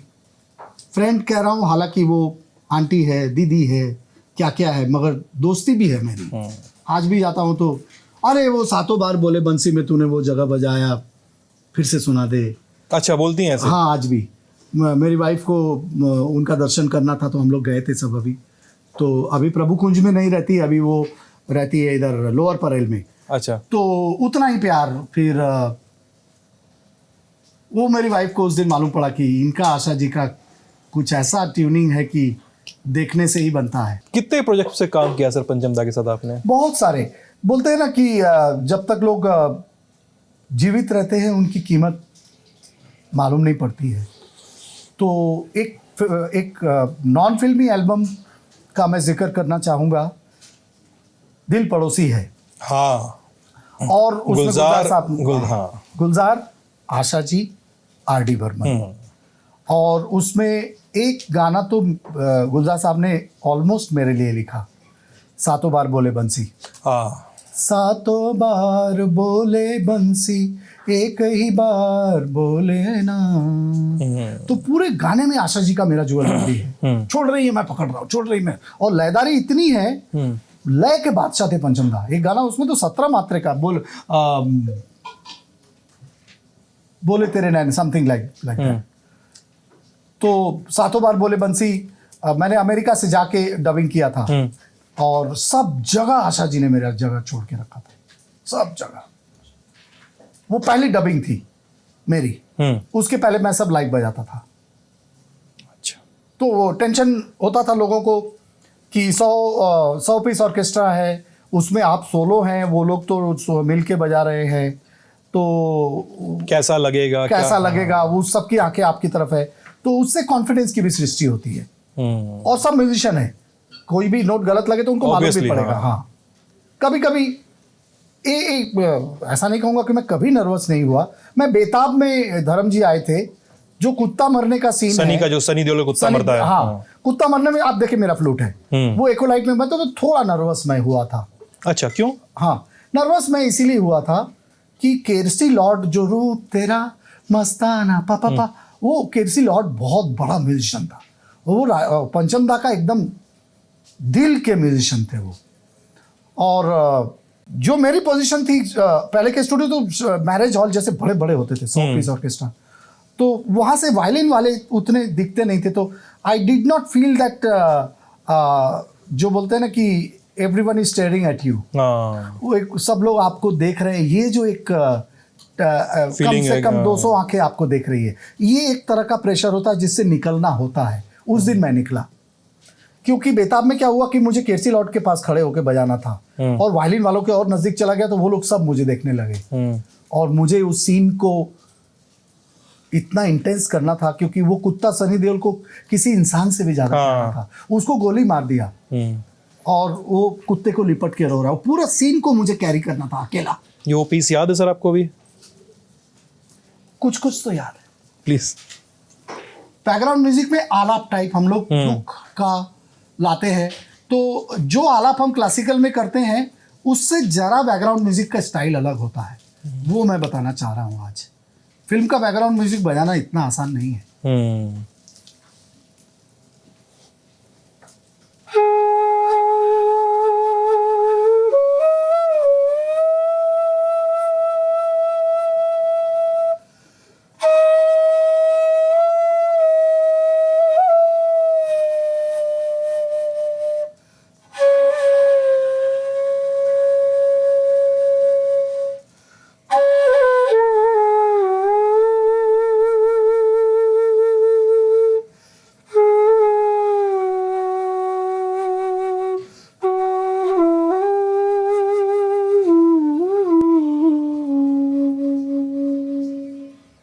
वाह। ऐसे, ताकि वो आंसू और भी ज्यादा इंटेंस हो म्यूजिक के थ्रू।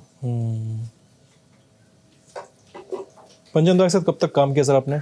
मैंने उनका साथ लास्ट जब चले गए तब तक निभाया, और 1942 लव स्टोरी, विदु तब बहुत बुरे समय से गुजर रहे थे, कोई उनका साथ देने वाला नहीं था उस समय। हाँ, क्योंकि उनका दिल टूटा राम लखन के बाद, एक्चुअली तब से पहला अटैक आया।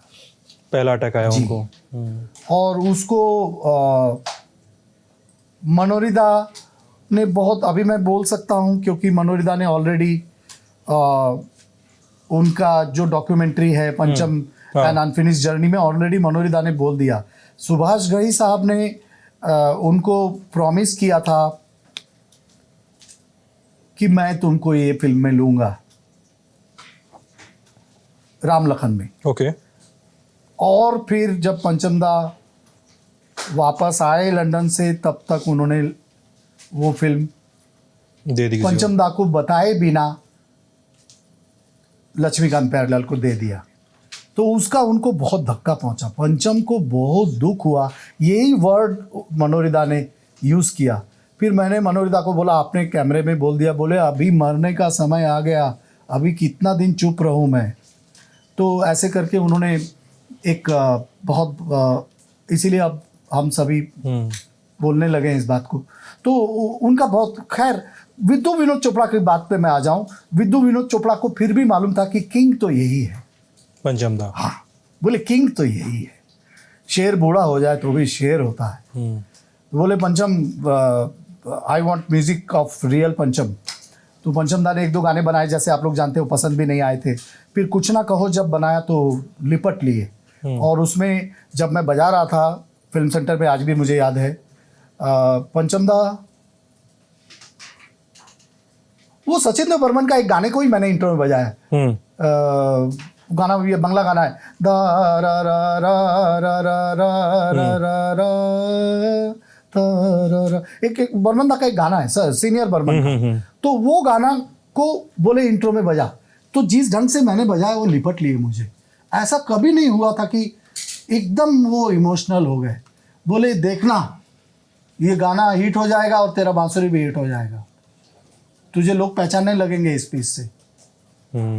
आज भी मैं कहीं जाता हूँ, किसी पेपर में आए ना आए, कुछ हो ना हो, पता नहीं कैसे लोगों को मालूम है ये रोनू मजूमदार जी का बजाया हुआ है। और कुछ ना कहो का जान है वो। हाँ हाँ प्लीज सर। मैं आखिरी इसीलिए कह रहा हूँ क्योंकि टेक्निकली आखिरी था। इस गाने में पंचम दा को फिर जिंदा कर दिया। खाली दुख यही है कि पंचम नाम का अवार्ड फिर निकाला फिल्म, इसने फिल्म फेयर अवार्ड ने पंचम का नाम का एक अवार्ड ही, जो अवार्ड को विशाल भारद्वाज को दिया उसकी पहले फिल्म में माचिस में। उसमें मैंने बजा, उस पर आऊंगा मैं। हाँ हाँ आते हैं। तो मगर पंचम दा वो देख नहीं पाए। Just I am playing this.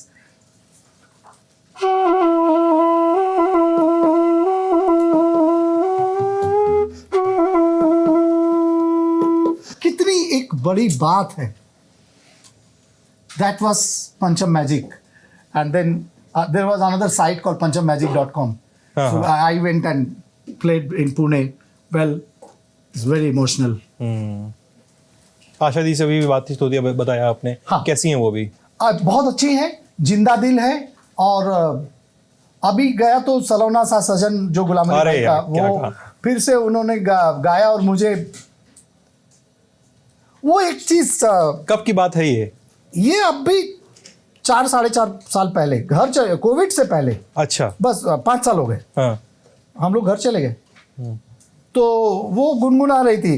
वो अच्छा, सब देखती है, सब टीवी वीवी, हाँ। सब चैनल को फॉलो करती है। बोलती है, अरे तू गया था कोलकाता, पंचम के नाम पे बजाया तूने 7 बार, उसमें एक तूने नोट लगाया, काश मैं वो नोट लगाती। अरे वाह, काश मैं वो नोट लगाती।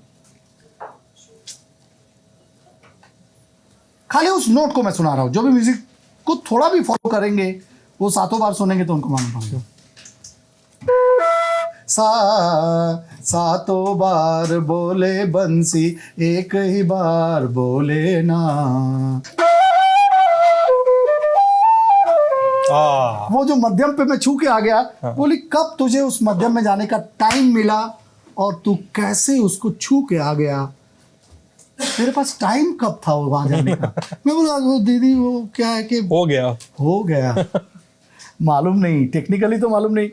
तो बोले कि वो मध्यम में मेरे दिल में तीर चला दिया। वो बोले ना, उसमें मैं बस ले लिया। मैंने सोचा नहीं आगे वो गाना बिगड़ जाएगा कि नहीं। हाँ, गाने को बिगाड़ना कभी नहीं चाहिए। तो सलोना सा सजन गा रही थी, तो फिर उन्होंने क्वेश्चन किया कि ये गुलाम अली भाई ने जो बनाया, उसके जैसा गजल गाना, जगजीत जी जैसा गजल गायक, अब ये लोग बादशाह, 3 बादशाह हुए, उनसे पुराने तो ऑफ कोर्स आप बोलेंगे कि बेगम अख्तर का आप नाम नहीं ले रहे, मैं तो जरूर ले रहा हूं, मगर फिर जो 60s से हम आज तक का देखते हैं दौर, तो ये 3, मेहदी हसन खान साहब, गुलाम अली भाई और जगजीत सिंह, ये 3 बादशाह हैं। और आम पब्लिक में जगजीत सिंह को उनको श्रेय जाता है। तो सलोना सा सजन में कोई नोट तुझे लगता है कि जो लग सकता है? मैंने कोमल नहीं लगा दिया मियां मल्हार की तरह। बोली यही तो तू करता है और मैं हूं, वो कोमल नहीं मैंने लगा दिया। हैरान रह गई, बोली कि कोई भी गाने में तुझे लगता है कि और भी बाकी है। मैंने कहा दीदी मुझे ऐसा लगता है कि समंदर है, कोई आखिरी कैसे हो सकता है? सचिन तेंदुलकर बहुत बड़े क्रिकेटर हैं, विराट कोहली, मगर वो क्रिकेट से बड़े नहीं हैं, क्योंकि कोई सब्जेक्ट से बड़ा नहीं हो जाता। सब्जेक्ट से बड़ा जब आदमी होने लगता है तब थोड़ा मुश्किल हो जाता है। सर वो क्या किस्सा है कि पंचम दा के साथ आपकी रिकॉर्डिंग हो रही थी और कोई टैगोर दादा थे, उस समय आप थोड़े पतले हुआ करते थे जी, और उन्होंने आपसे कहा कि जिनके बारे में आपने बताया अभी कुछ देर पहले भी जी, कि उन्होंने भी यही कहा कि पंचम को बहुत ज़रूरत है बांसुरी की, लेकिन तू इतना पतला है, तू कैसे बांसुरी बजाता है? उन्होंने नापा, उन्होंने मेरा छाती को नापा और उनका हाथ बहुत बड़ा था। वो बहुत हैंडसम और लंबे, और वो बहुत टैगोर खानदान से ही थे। तो उन्होंने नापा, बोले अरे खाता नहीं क्या रे, इतना छोटा छाती, हरि को देख। वो क्योंकि हरिप्रसाद जी उनसे छोटे थे, तो वो हरि करके बोलते, हरि को देख कितना तगड़ा है। तो मैंने बोला मैं खाता तो हूँ मगर शरीर को लगता नहीं, मैं क्या करूँ? मेरे पास आ, मैं मच्छी खिलाऊंगा।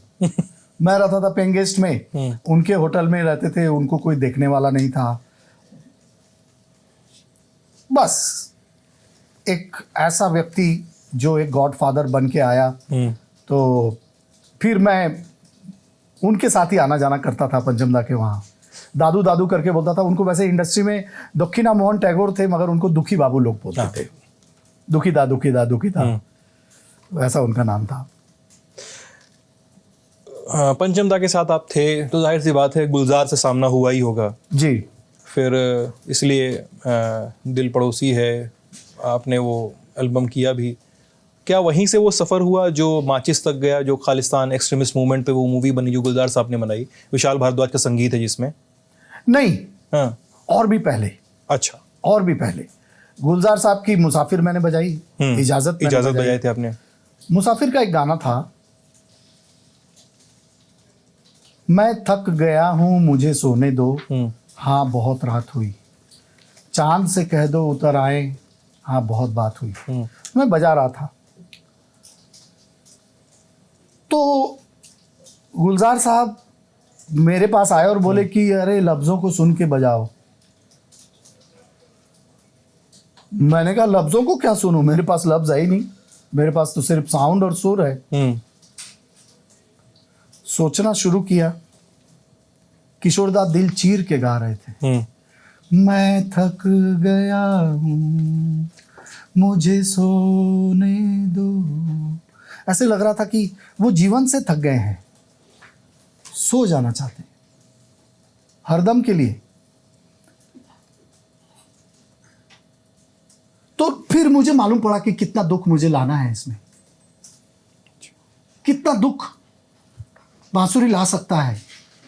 किशोर दा का जो दुख है वो मेरे इसमें नहीं आ रहा था, तो उनकी बातें आज भी काम आती। अभी कोई बनारसी ठुमरी जब बजाता हूँ तो हो, आज महादेव प्रसाद मिश्रा जी का हो याद आता है। अरे बरसन लागे बदरिया रोम झूम के हो बरसन ला, तो वो हो जो कहना, वो बनारसी पना जो, वो आज समझ में आता है कि गुलजार साहब कितने बड़े थे। फिर जब पंचमदा गुजर गया तो थोड़ा एक डिप्रेशन जैसा मुझे हो गया और मैं फिल्म में बजाता नहीं था, खाली सोलो ही। फिर गुलजार साहब ने विशाल को तो चांस दिया ही पहला, विशाल भारद्वाज को कंपोज करने का मूवी में माचिस। हाँ, माचिस में। फिर गुलजार साहब विशाल दोनों को मैं धन्यवाद दूंगा कि पहले जो क्लासिकल आर्टिस्ट बजाते थे उनका नाम नहीं दिया जाता था। अच्छा। हाँ, अब मुँह से एक से सुन लिया कि अरे चलो उसमें जनक जनक पायल बाजा में शामदा प्रसाद जी ने बजाया, उसमें तो रईस खान साहब ने बजाया हंसते जख्म में, तो उसमें तो साहब तुम्हें याद करते करते आम्रपाली में वो तो रईस खान साहब ने क्या बजाया। आम पब्लिक को कहा मालूम किसने बजाया, क्या बजाया। तो माचिस में फिर इन्होंने मेरा नाम दिया। और फिर वो किस्सा भी आया जब तब्बू साइनाइड की गोली चंद्रचूड़ के मुंह में दे रही है, तो गुलजार साहब ने कहा कि दादा, वो बंगाली होता है उसको दादा ही बोलते हैं, मैं उनसे इतना छोटा, हम लोग इंडस्ट्री में उनको भाई जी बोलते हैं। गुलजार को भाई जी बोलते हैं? हाँ भाई जी। मैंने कहा भाई जी, बोले ये दादा ये पूरा सीन आपको कवर करना है, आपका वो राग मारवा बड़ा उसका रे कुछ खास होता है ना। मैंने कहा होता तो है, रे थोड़ा चढ़ा होता है। मैंने कहा एक श्रुति चढ़ी होती है। भैया मैंने कहा गुलजार साहब इतना ये इंटेंसिव मैं नहीं कैरी कर पाऊंगा अपने फ्लूट से अकेला। बोले आप बजाइए तो सही, ये सीन आपके सामने पनाह मांगेगी। ये उनके लफ्ज से। और ये किसी स्टूडियो में नहीं हो रहा था, विशाल भाई का एक छोटा सा घर था या उन्होंने इधर महाडा का ही था, वहां पे हो रहा था, टीवी देख के हम लोग बजा रहे थे। क्या वो सीन। अभी देखिए मारवा जब आप बजाएंगे तो रे को जाके लगाने का जो है अंदाज वो सा को छोड़ के है। सा को लगाएंगे तो नहीं होगा। मैं थोड़ा तानपुरा लगा लेता हूं, आप इसका मूड देखिए प्लीज प्लीज सर।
बहुत देर बाद शरज आया है, कायदे बहुत देर बाद शरज आया। शरज जब आया, क्या बात कही आपने, तब तब्बू वापस जा रही है कि अब इसको टॉर्चर सहना नहीं पड़ेगा। वो मिलने के बहाने आती है और उसको साइनाइड की गोली देके जाती है और तो वो आतंकवादी बना है चंद्रचूड़। तो जसवंत को जो टॉर्चर किया उसके बाद वो चंद्रचूड़ ये रास्ता अख्तियार करता है। जी जी जी, जी, जी। तो गुलजार साहब का मैं बहुत ऋणी हूँ। मेरा सोल रागा रिलीज करने के लिए खुद आए थे भाई जी, और मैंने कहा कि शिव कुमार शर्मा जी के लिए 2 शब्द बोल दीजिए, तो मेरी बात उन्होंने रखी। मैंने कभी उनसे जो भी कहा, दादा ये हो जाएगा। अच्छा। और मेरा उनका ऐसा रिश्ता है कि पद्मश्री मिला मुझे, उनका फोन नहीं आया। मैं वैसा रिश्ता ही नहीं है। वो खुश हो रहे होंगे, जब जाऊंगा तो मिठाई खिला देंगे। मैं चला जाऊंगा पाली हिल में जब मन करेगा। आप मिठाई खाते हैं? आप मिठाई खाते हैं? मैं खूब खाता हूँ साहब। आपको खाना बनाने का भी शौक है ना? जी जी जी जी जी। क्या अच्छा बनाते हैं आप? मैं सबसे अच्छा बनाता हूँ मटन। अच्छा जी, उसका जो बनाने का जो तरीका है बताइए साहब। वो एक अच्छा, देखिए इसमें जो भी तरीका सीख जाएंगे तो मेरा नाम लेना। तो मैं अदरक, मिर्ची और ये जितने जो असली मसाले हैं इनको सबको काट लेता हूँ, और दालचीनी, इन सबको सबसे पहले मैं तेल में देता हूँ और इनको भूनता रहता हूँ। किस सरसों के तेल में? हाँ, सरसों के तेल में अगर बंगाली स्टाइल बनाना है तो, वरना मीठे के तेल में। अच्छा हाँ, और मीठा का तेल किसको कहते हैं?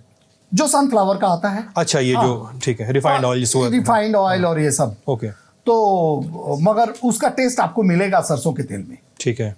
फिर उसके बाद आप प्याज को काट लीजिए खूब अच्छी तरह। उसके पहले लहसुन को थेतो करना बोलते हैं, मतलब कूट लिया, काटा नहीं, कूट लिया एकदम करे। उसको करके डाल के उसको लाल जब होने लगे, भूरा जब होने लगे, ब्राउन जब होने लगे, तब डालिए कांदे को। और कांदा मतलब प्याज, हाँ, ऑनियन डाला और उसको खड़े होके उसको भूनते रहिए आप। और आप उसको छोड़िए मत। अगर कोई भी मसाला मटन अगर नीचे लग गया तो फिर उसका टेस्ट चला गया। ये सबसे बड़ा गुण है, नीचे लग गया माने गया। करते रहिए, जब वो हो जाए ब्राउन तब हाथ से मसल के। कई लोग हंसते, आपको क्या टोटका है, आप हाथ से ही मसल के देखते, काट के देते नहीं। हम 2 टमाटर का हाथ से मसल के देंगे। 2 टमाटर हाथ से मसल के ठीक है दीजिए, और फिर उसको भूनते रहिए। फिर टोमेटो वो उसके साथ मिल के ये हो गया। अब आप जो पिसा हुआ मसाला है जो आपने पहले तैयार करके रखा है, जिसमें अक्खा धनिया, पूरा धनिया, गरम मसाला और ये जो पहले से भून के रखा हुआ किनारे, नहीं पीस के रखा, ठीक है, वो सब डाल दिया आपने और फिर उसको भूनते रहिए। फिर ये सब में से एक खुशबू की तरह आपको आने लगेगी। फिर आप मटन उसमें डालिए जो पहले से धो के आपने रखा है, उसको डालते रहिए। आधा घंटा तक उसको भूनिए। अब जो आलू आपने काट के रखा है वो डाल दीजिए कच्चा। कुछ लोग सोचते हैं कि आलू को उबाल देंगे और फिर वो डालेंगे तो वो टेस्ट नहीं आएगा। आलू को रस अंदर जाना चाहिए। आलू काट दें बस। आलू काट के बड़े बड़े साइज का आपने साइड में रख दिया था। अब क्योंकि मटन 50% तो पक ही चुका है, अब उस आलू को डालिए और कुकर को बंद करिए और 7 सीटी मारिए। आपका ऐसा बनेगा कि कोई खा के मुंह से पानी आ रहा है मुझे। देखिए भाइयों बहनों, मैं आज से ही डाइट पे जाने वाला था, लेकिन कल से जाऊंगा। आपका डाइट मैंने बर्बाद कर दिया। हाँ, मैंने कहीं पढ़ा था कि आपको खाना बनाने का बहुत शौक है। हाँ, मैं वेज भी पका लेता हूँ। बंदा गोभी बनाने में मेरी जो आर्ट है, बंदा गोभी मैं लास्ट तो 1 सेकंड में लूंगा। बंदा गोभी के लिए एक बहुत बड़ी बात मैं बता दूं, कैबेज जो है उसमें मसाला मत डालिए। मसाला डालेंगे तो कैबेज का टेस्ट चला जाता है। सब्जी ऐसे बनाइए कि सब्जी का टेस्ट तो आए। बस आप काला जीरा डालिए तेल में और थोड़ा सा जो काट के आप रखते हैं ये अदरक डालिए और उसमें टोमेटो एकदम मत दीजिए। सिर्फ उसमें आप हल्दी डाल के आप उसमें कैबेज कर दीजिए और बंद कर दीजिए। चूल्हे को, गैस को एकदम कम करके आधा घंटा छोड़ दीजिए। खाइए, आपको लगेगा कैबेज में अपने आप टेस्ट है। हम इसको मसाला देके खराब करते हैं।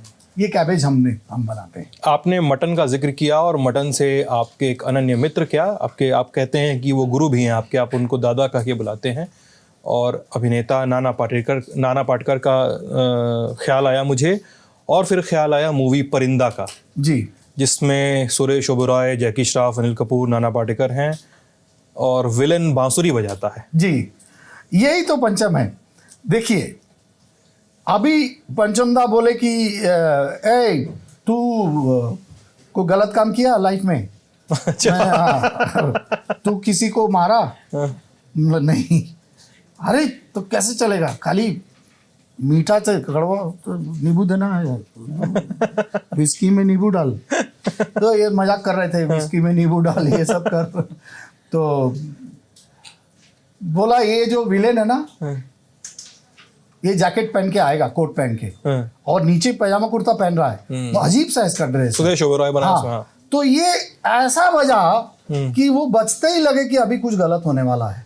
सुनते ही मैंने बोला ये कैसे बजाऊं मैं? तो मैं सच कह रहा हूं कि आपको बहुत सारे नोट्स लगाए मगर वो मीठा बन जाए। हाँ। उसमें विलेन का तो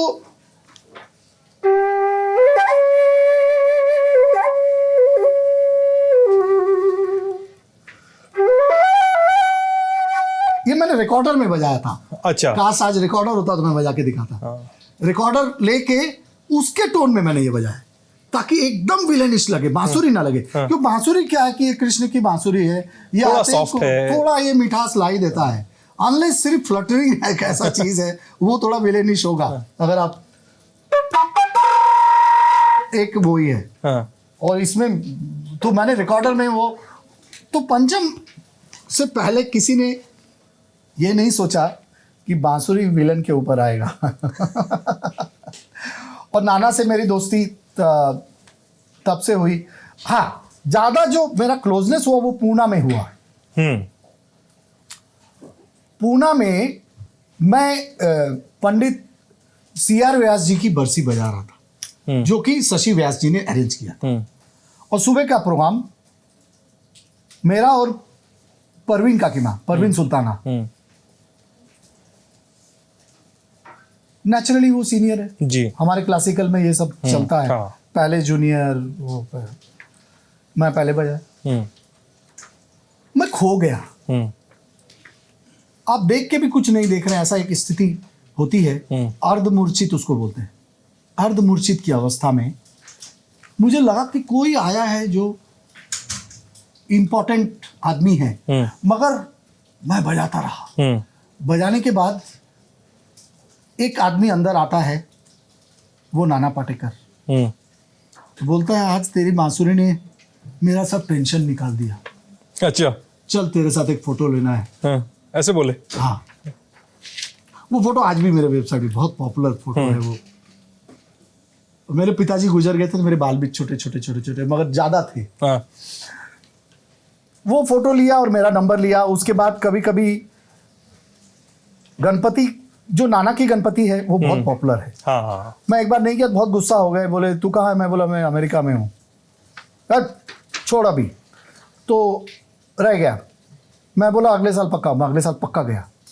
जितने मराठी के एक्टर हैं सबको बोला कि ये देख, इसकी बांसुरी से मेरा टेंशन जाता है। फिर वो दिन गया, दूसरा दिन रात को 2 बजे फोन।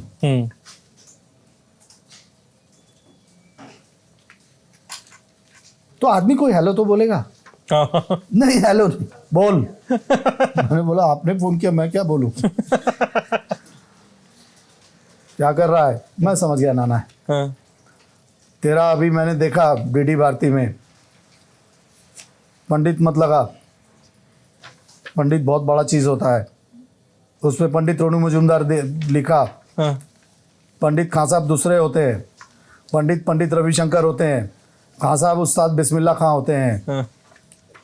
उस्ताद पंडित छोड़। मैंने बोला नाना उन लोगों ने तो उनको मना कर, सुना ही नहीं मेरी बात। तू बजाता है, पंछी उड़ते हैं, टेंशन चला जाता है, तू वही कर, पंडित मत लगा, पंडित सो बैंडिट होते हैं। अरे मैंने कहा मैंने नहीं लगाया नाना, इतना प्यार। सिम्फनी बजाया, पहले मैंने नाना को भेजा। मैं बोला दादा, मराठी में मैंने बोला ऐकून घ्या तुम्ही, मैसेज है मेरे पास। अप्रतिम मराठी में बोलते हैं, अप्रतिम। तो एक ऐसी दोस्ती जिसको मैं कैसे बयान करूं, एक ऐसा प्यार, सच्चा बोलते हैं। सच्चाई के लिए बहुत जगह बुरे बने बेचारे, मगर दिल से बात करते हैं। जो दिल में है वही मुंह पे है, और वही नाना पाटेकर है, वही नाना है। अभी आपको PM मोदी ने कहा कविता सुनाइए जी। क्या हुआ था? कब की घटना? ये घटना ऐसे हुआ था, इसकी शुरुआत में जब थोड़ा सा समझ लूंगा। हाँ। क्योंकि जब आपको मालूम है उनका पहले टर्म्स के बाद दूसरे पार्टियों ने थोड़ा उन पे इल्जाम, उन पे क्या पूरी बीजेपी पे असहिष्णुता, इनटॉलरेंस, अच्छा, ठीक ठीक। ये सब ड्रामा हो रहा था। तो अब ये इंटेलेक्चुअल लोग अवार्ड वापस देने की अभी ड्रामा शुरू हो गया। वो कह रहे थे कि हम देश में अशिष्णुता है और कई लोगों का, बुद्धिजीवियों का कत्ल किया जा रहा है, इसलिए सरकार द्वारा जो भी प्रायोजित पुरस्कार हैं हम वापस कर रहे हैं।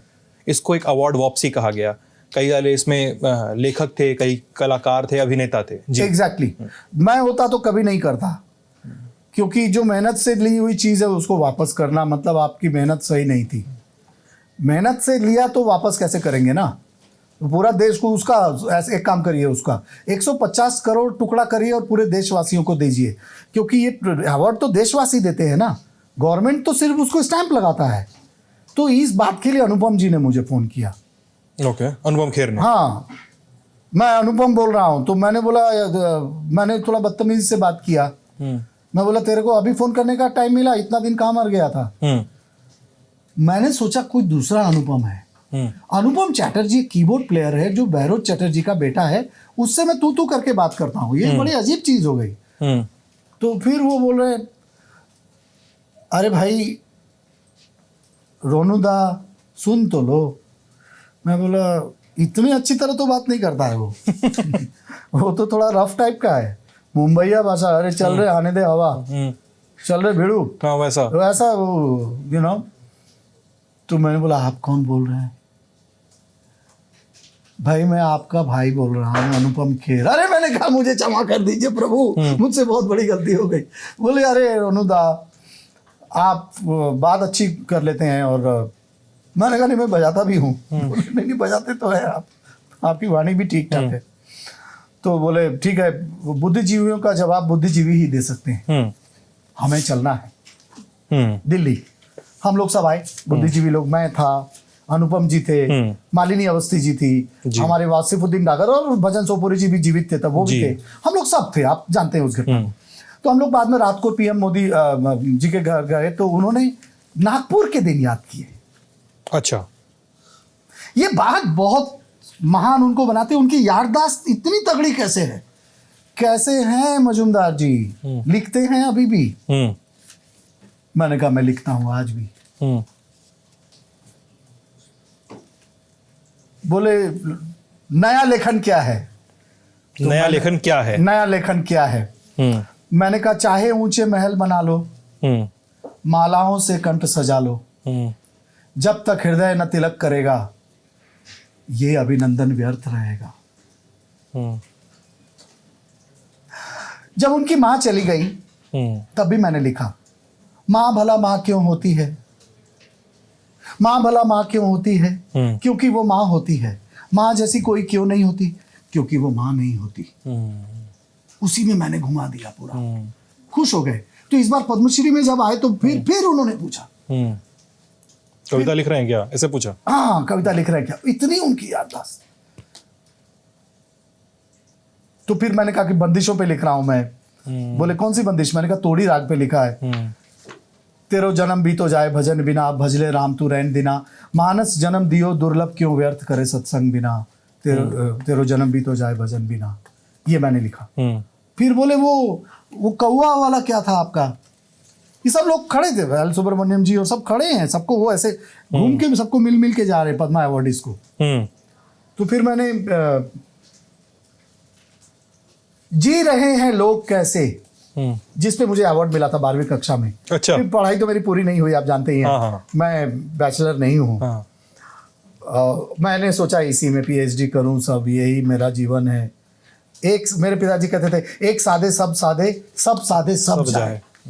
सबको साधने जाएंगे तो सब जाएगा। लेकिन आपने तो ये बाद में पकड़ा, लेकिन शुरुआत में तो आपको कोई भरोसा नहीं था कि बांसुरी से आपका करियर बनेगा। किसी इंटरव्यू में आपने बताया है।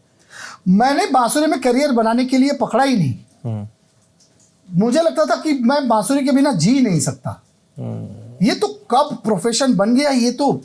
इसीलिए मैं सबसे कहता हूँ कि वो लोग अभी आते हैं कि सर मैं कितना दिन में ऑटोग्राफ देने लायक हो जाऊंगा। अरे मैंने कहा पहले ही ऑटोग्राफ में तुम्हारी नजर सब्जेक्ट के ऊपर प्रेम नहीं, सक्सेस के ऊपर प्रेम है। क्या करे बताइए आप। बहुत मुश्किल है।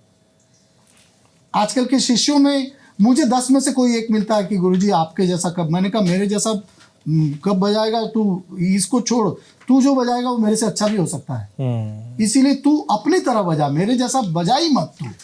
तेरा चेहरा ही, ओशो कहते थे कि तो आप दिखते ही अलग है, आप दूसरे की जैसे बन कैसे सकते हैं। किशोर कुमार दूसरा हो नहीं सकता। तो काहे को उनकी आवाज में गाने का, अपनी आवाज में गाओ। हम कुछ चीज़ों का जिक्र करेंगे, कुछ अवार्ड्स का जिक्र है जी। ऑल इंडिया रेडियो का पुरस्कार साल 1981 में जी। और फिर कुमार गंधर्व का, मैं कई सारे पुरस्कारों की फहरिस्त है आपके नाम पे, लेकिन मैं नोटेबल्स को ही यहाँ पर जगह दे रहा हूँ। उसमें इसके बाद कुमार गंधर्व का पुरस्कार है जी, आदित्य बिरला वाला पुरस्कार है जी, और इसके बाद संगीत नाटक अकादमी का पुरस्कार है साल 2014 का जी, और फिर इस साल दिया गया पद्मश्री जी। एक लंबी फहरिस्त है। लोगों ने कहा कि इनके साथ एक बड़ा उपक्रम है जो रोनू मजूमदार कर रहे हैं, वो है साल 2003 में स्थापित किया गया साधना स्कूल इंडियन म्यूजिक, हाँ, शिकागो में। हाँ, क्या है सर वो? अरे मैं तो यहाँ पर उनके चिन्मयानंद स्वामी जी यहाँ पवई में, बंबई में रहते थे, तो उनकी हरदम वो शिकागो बहुत पसंद था उनको। तो उनके शिष्य जब उन्होंने शरीर छोड़ा, वो उससे पहले से ही बहुत प्यार करते थे मुझे, क्योंकि मैं अपने सोलो नहीं, मेरे गुरुजी के साथ बजाता था, तो उनकी इच्छा थी कि मैं भी अमेरिका में कुछ करूं। उनके जाते ही उनके गद्दे पे आ गए तेजोमय आनंद जी। तेजोमय आनंद जी फिर उन्होंने वही बात बोली, कुछ करते क्यों नहीं आप? मैं किसके साथ करूं? बोले वहाँ निर्मिता जी है, उधर डॉक्टर है निर्मिता ढोलकिया, वो आपको मदद करेगी। तो निर्मिता बहन की बहुत मेरे पे कृपा रही, और निर्मिता बहन ने और हमने मिलके ऐसा साधना स्कूल स्थापित किया।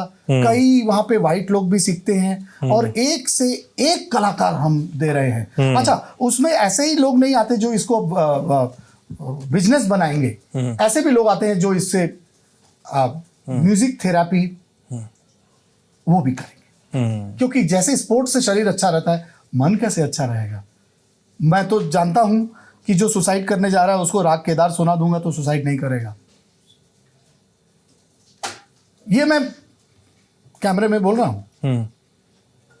सा मा गा पा मा पा सा दा पा मा, इतना होप है इसमें। इसको सुनने वाला बोलेगा जितना दिन रहूंगा उसका थैंक्स बोल के मैं उतना काम करूंगा।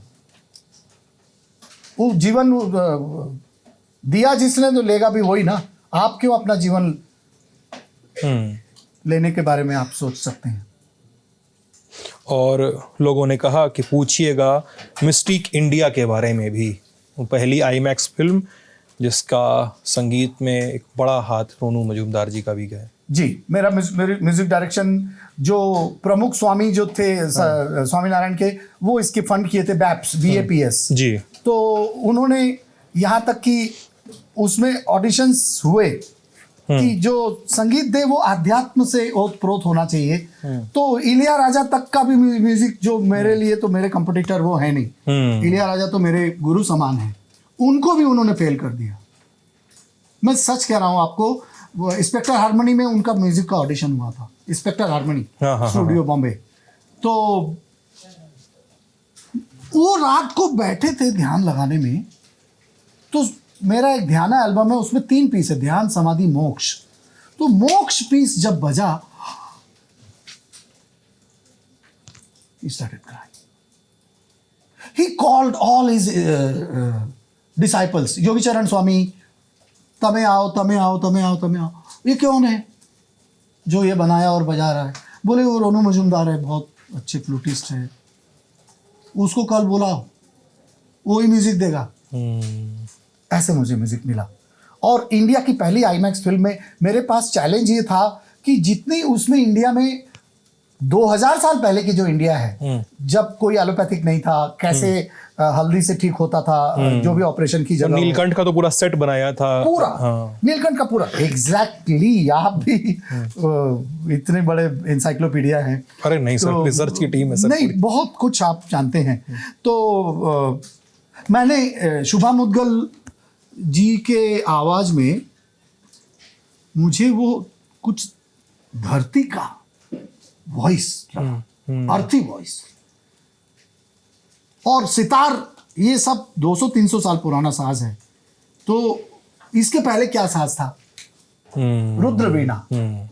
तो मैंने भाउद्दीन डागर जी को बुलाया, तबला नहीं था, पखावज था, पखावज को बुलाया, मृदंग, पखावज तो पर्शियन वर्ड है, वो तो पखावज बोल दिया, हाँ, वरना उसको मृदंग ही बोलते हैं। मृदंगम तो फिर साउथी ने मृदंगम हो गया, मृदंग बोलते हैं पखावज को एक्चुअली, तो मृदंग बजवाया और ऐसे ऐसे मैंने चैंटिंग करवाए जो खोज खोज खोज के, यहाँ तक कि एक बार जगन्नाथ यात्रा का एक सीन है, तो जो ओम जवा कुसुम शंका शंकाश्योपयंग महाद्युतिंग दंतारिंग सर्वपाग्न प्रणतोष्मी दिवाकरम, ये एक मंत्र है। तो अगर एक बंगाली तो जवा को जवा बोलता है, तो उसका उच्चारण के लिए मैंने बोला ये उच्चारण ईस्ट का नहीं आ रहा है, और भाषा पे बहुत मुझे कमांड था बचपन से, जिस भाषा को भी बोलो पवित्र से बोलो, अच्छी तरह बोलो, वरना मत बोलो।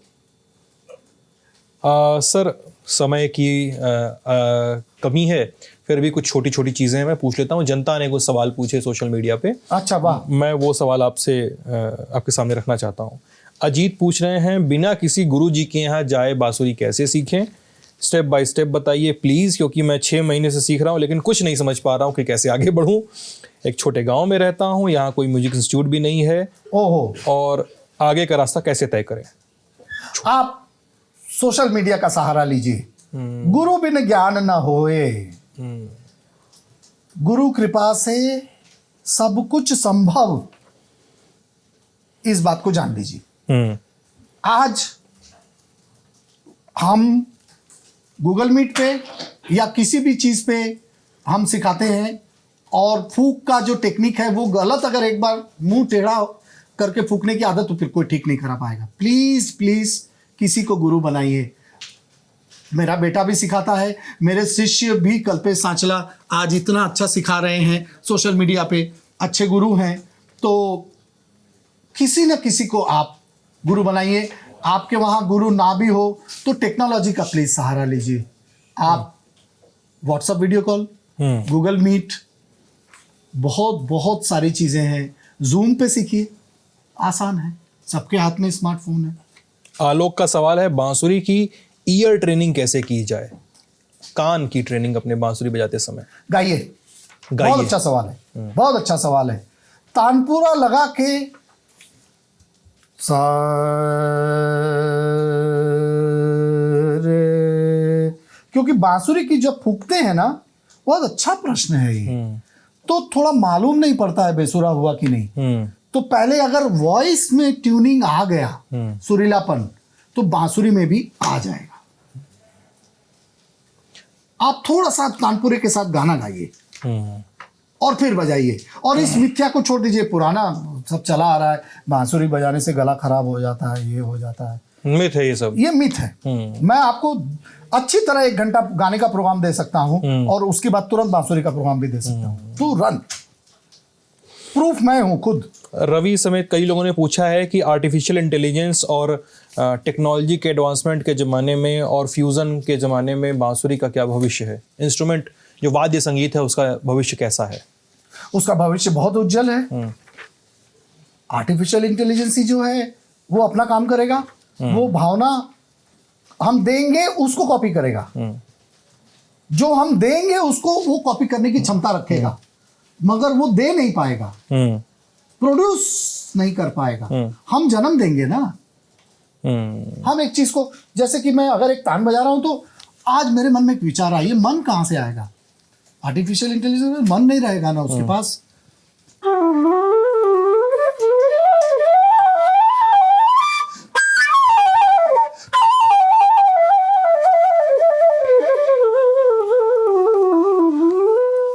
ये सब चला जाऊंगा। ठीक है सर। आखिरी सवाल ललन टॉप के सिद्धांत मोहन ने पूछा है कि क्या हुआ था जब पंचम दा को बाथरूम में नहाते हुए किसी गाने का संगीत ध्यान आ गया था और उन्हें दौड़ के आपसे कहा था कि क्लिक कर गया है, क्या हुआ था? अरे वो तौलिया पहन के आए थे, ऐसे नहीं आए थे। हाँ। कोई लोग सोचते हैं कि वो बाबा सूट पहन के आ गए थे, ऐसा तो नहीं आए थे, मगर भीगे बदन में आ गए थे। पानी सब गिर गया था, पूरा वो जो उनका कारपेट था वो तो गीला हो गया। एक्चुअली मैं रिहर्सल कर रहा था मैरीलैंड में, स्टूडियो में नहीं, उनके सिटिंग रूम में। तो गाना का इतना लकी वो गाना था, दो नैना एक कहानी। तो इसका म्यूजिक वन बन नहीं रहा था। क्या म्यूजिक वन पंचम दा ने उस वक्त बाथरूम से आके बताया, हाँ उसमें कोमल धागा जाकर देखिए। हाँ।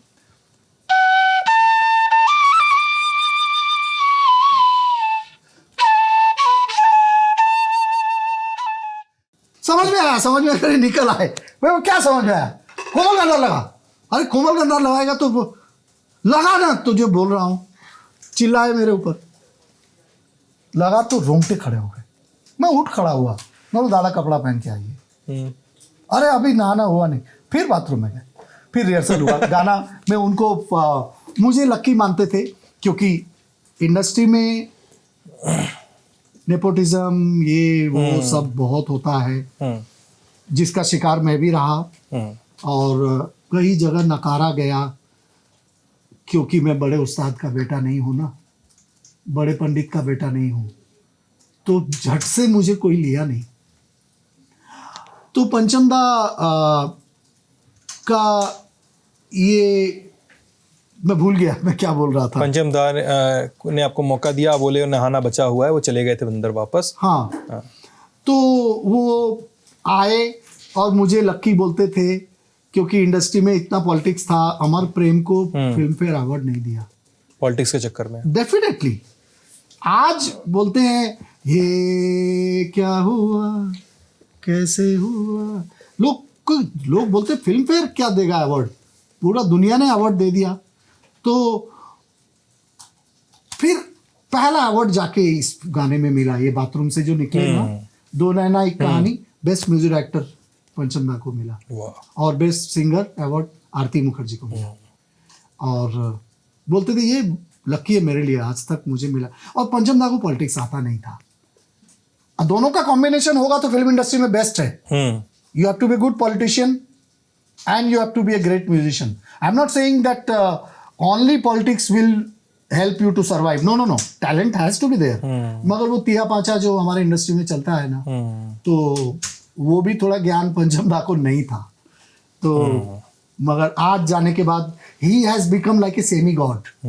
तो आज पूजा हो रही है। आप लल्लन टॉप में आए, आपका बहुत बहुत शुक्रिया। हमें अच्छा लगा आप आए, हम अभिभूत हैं।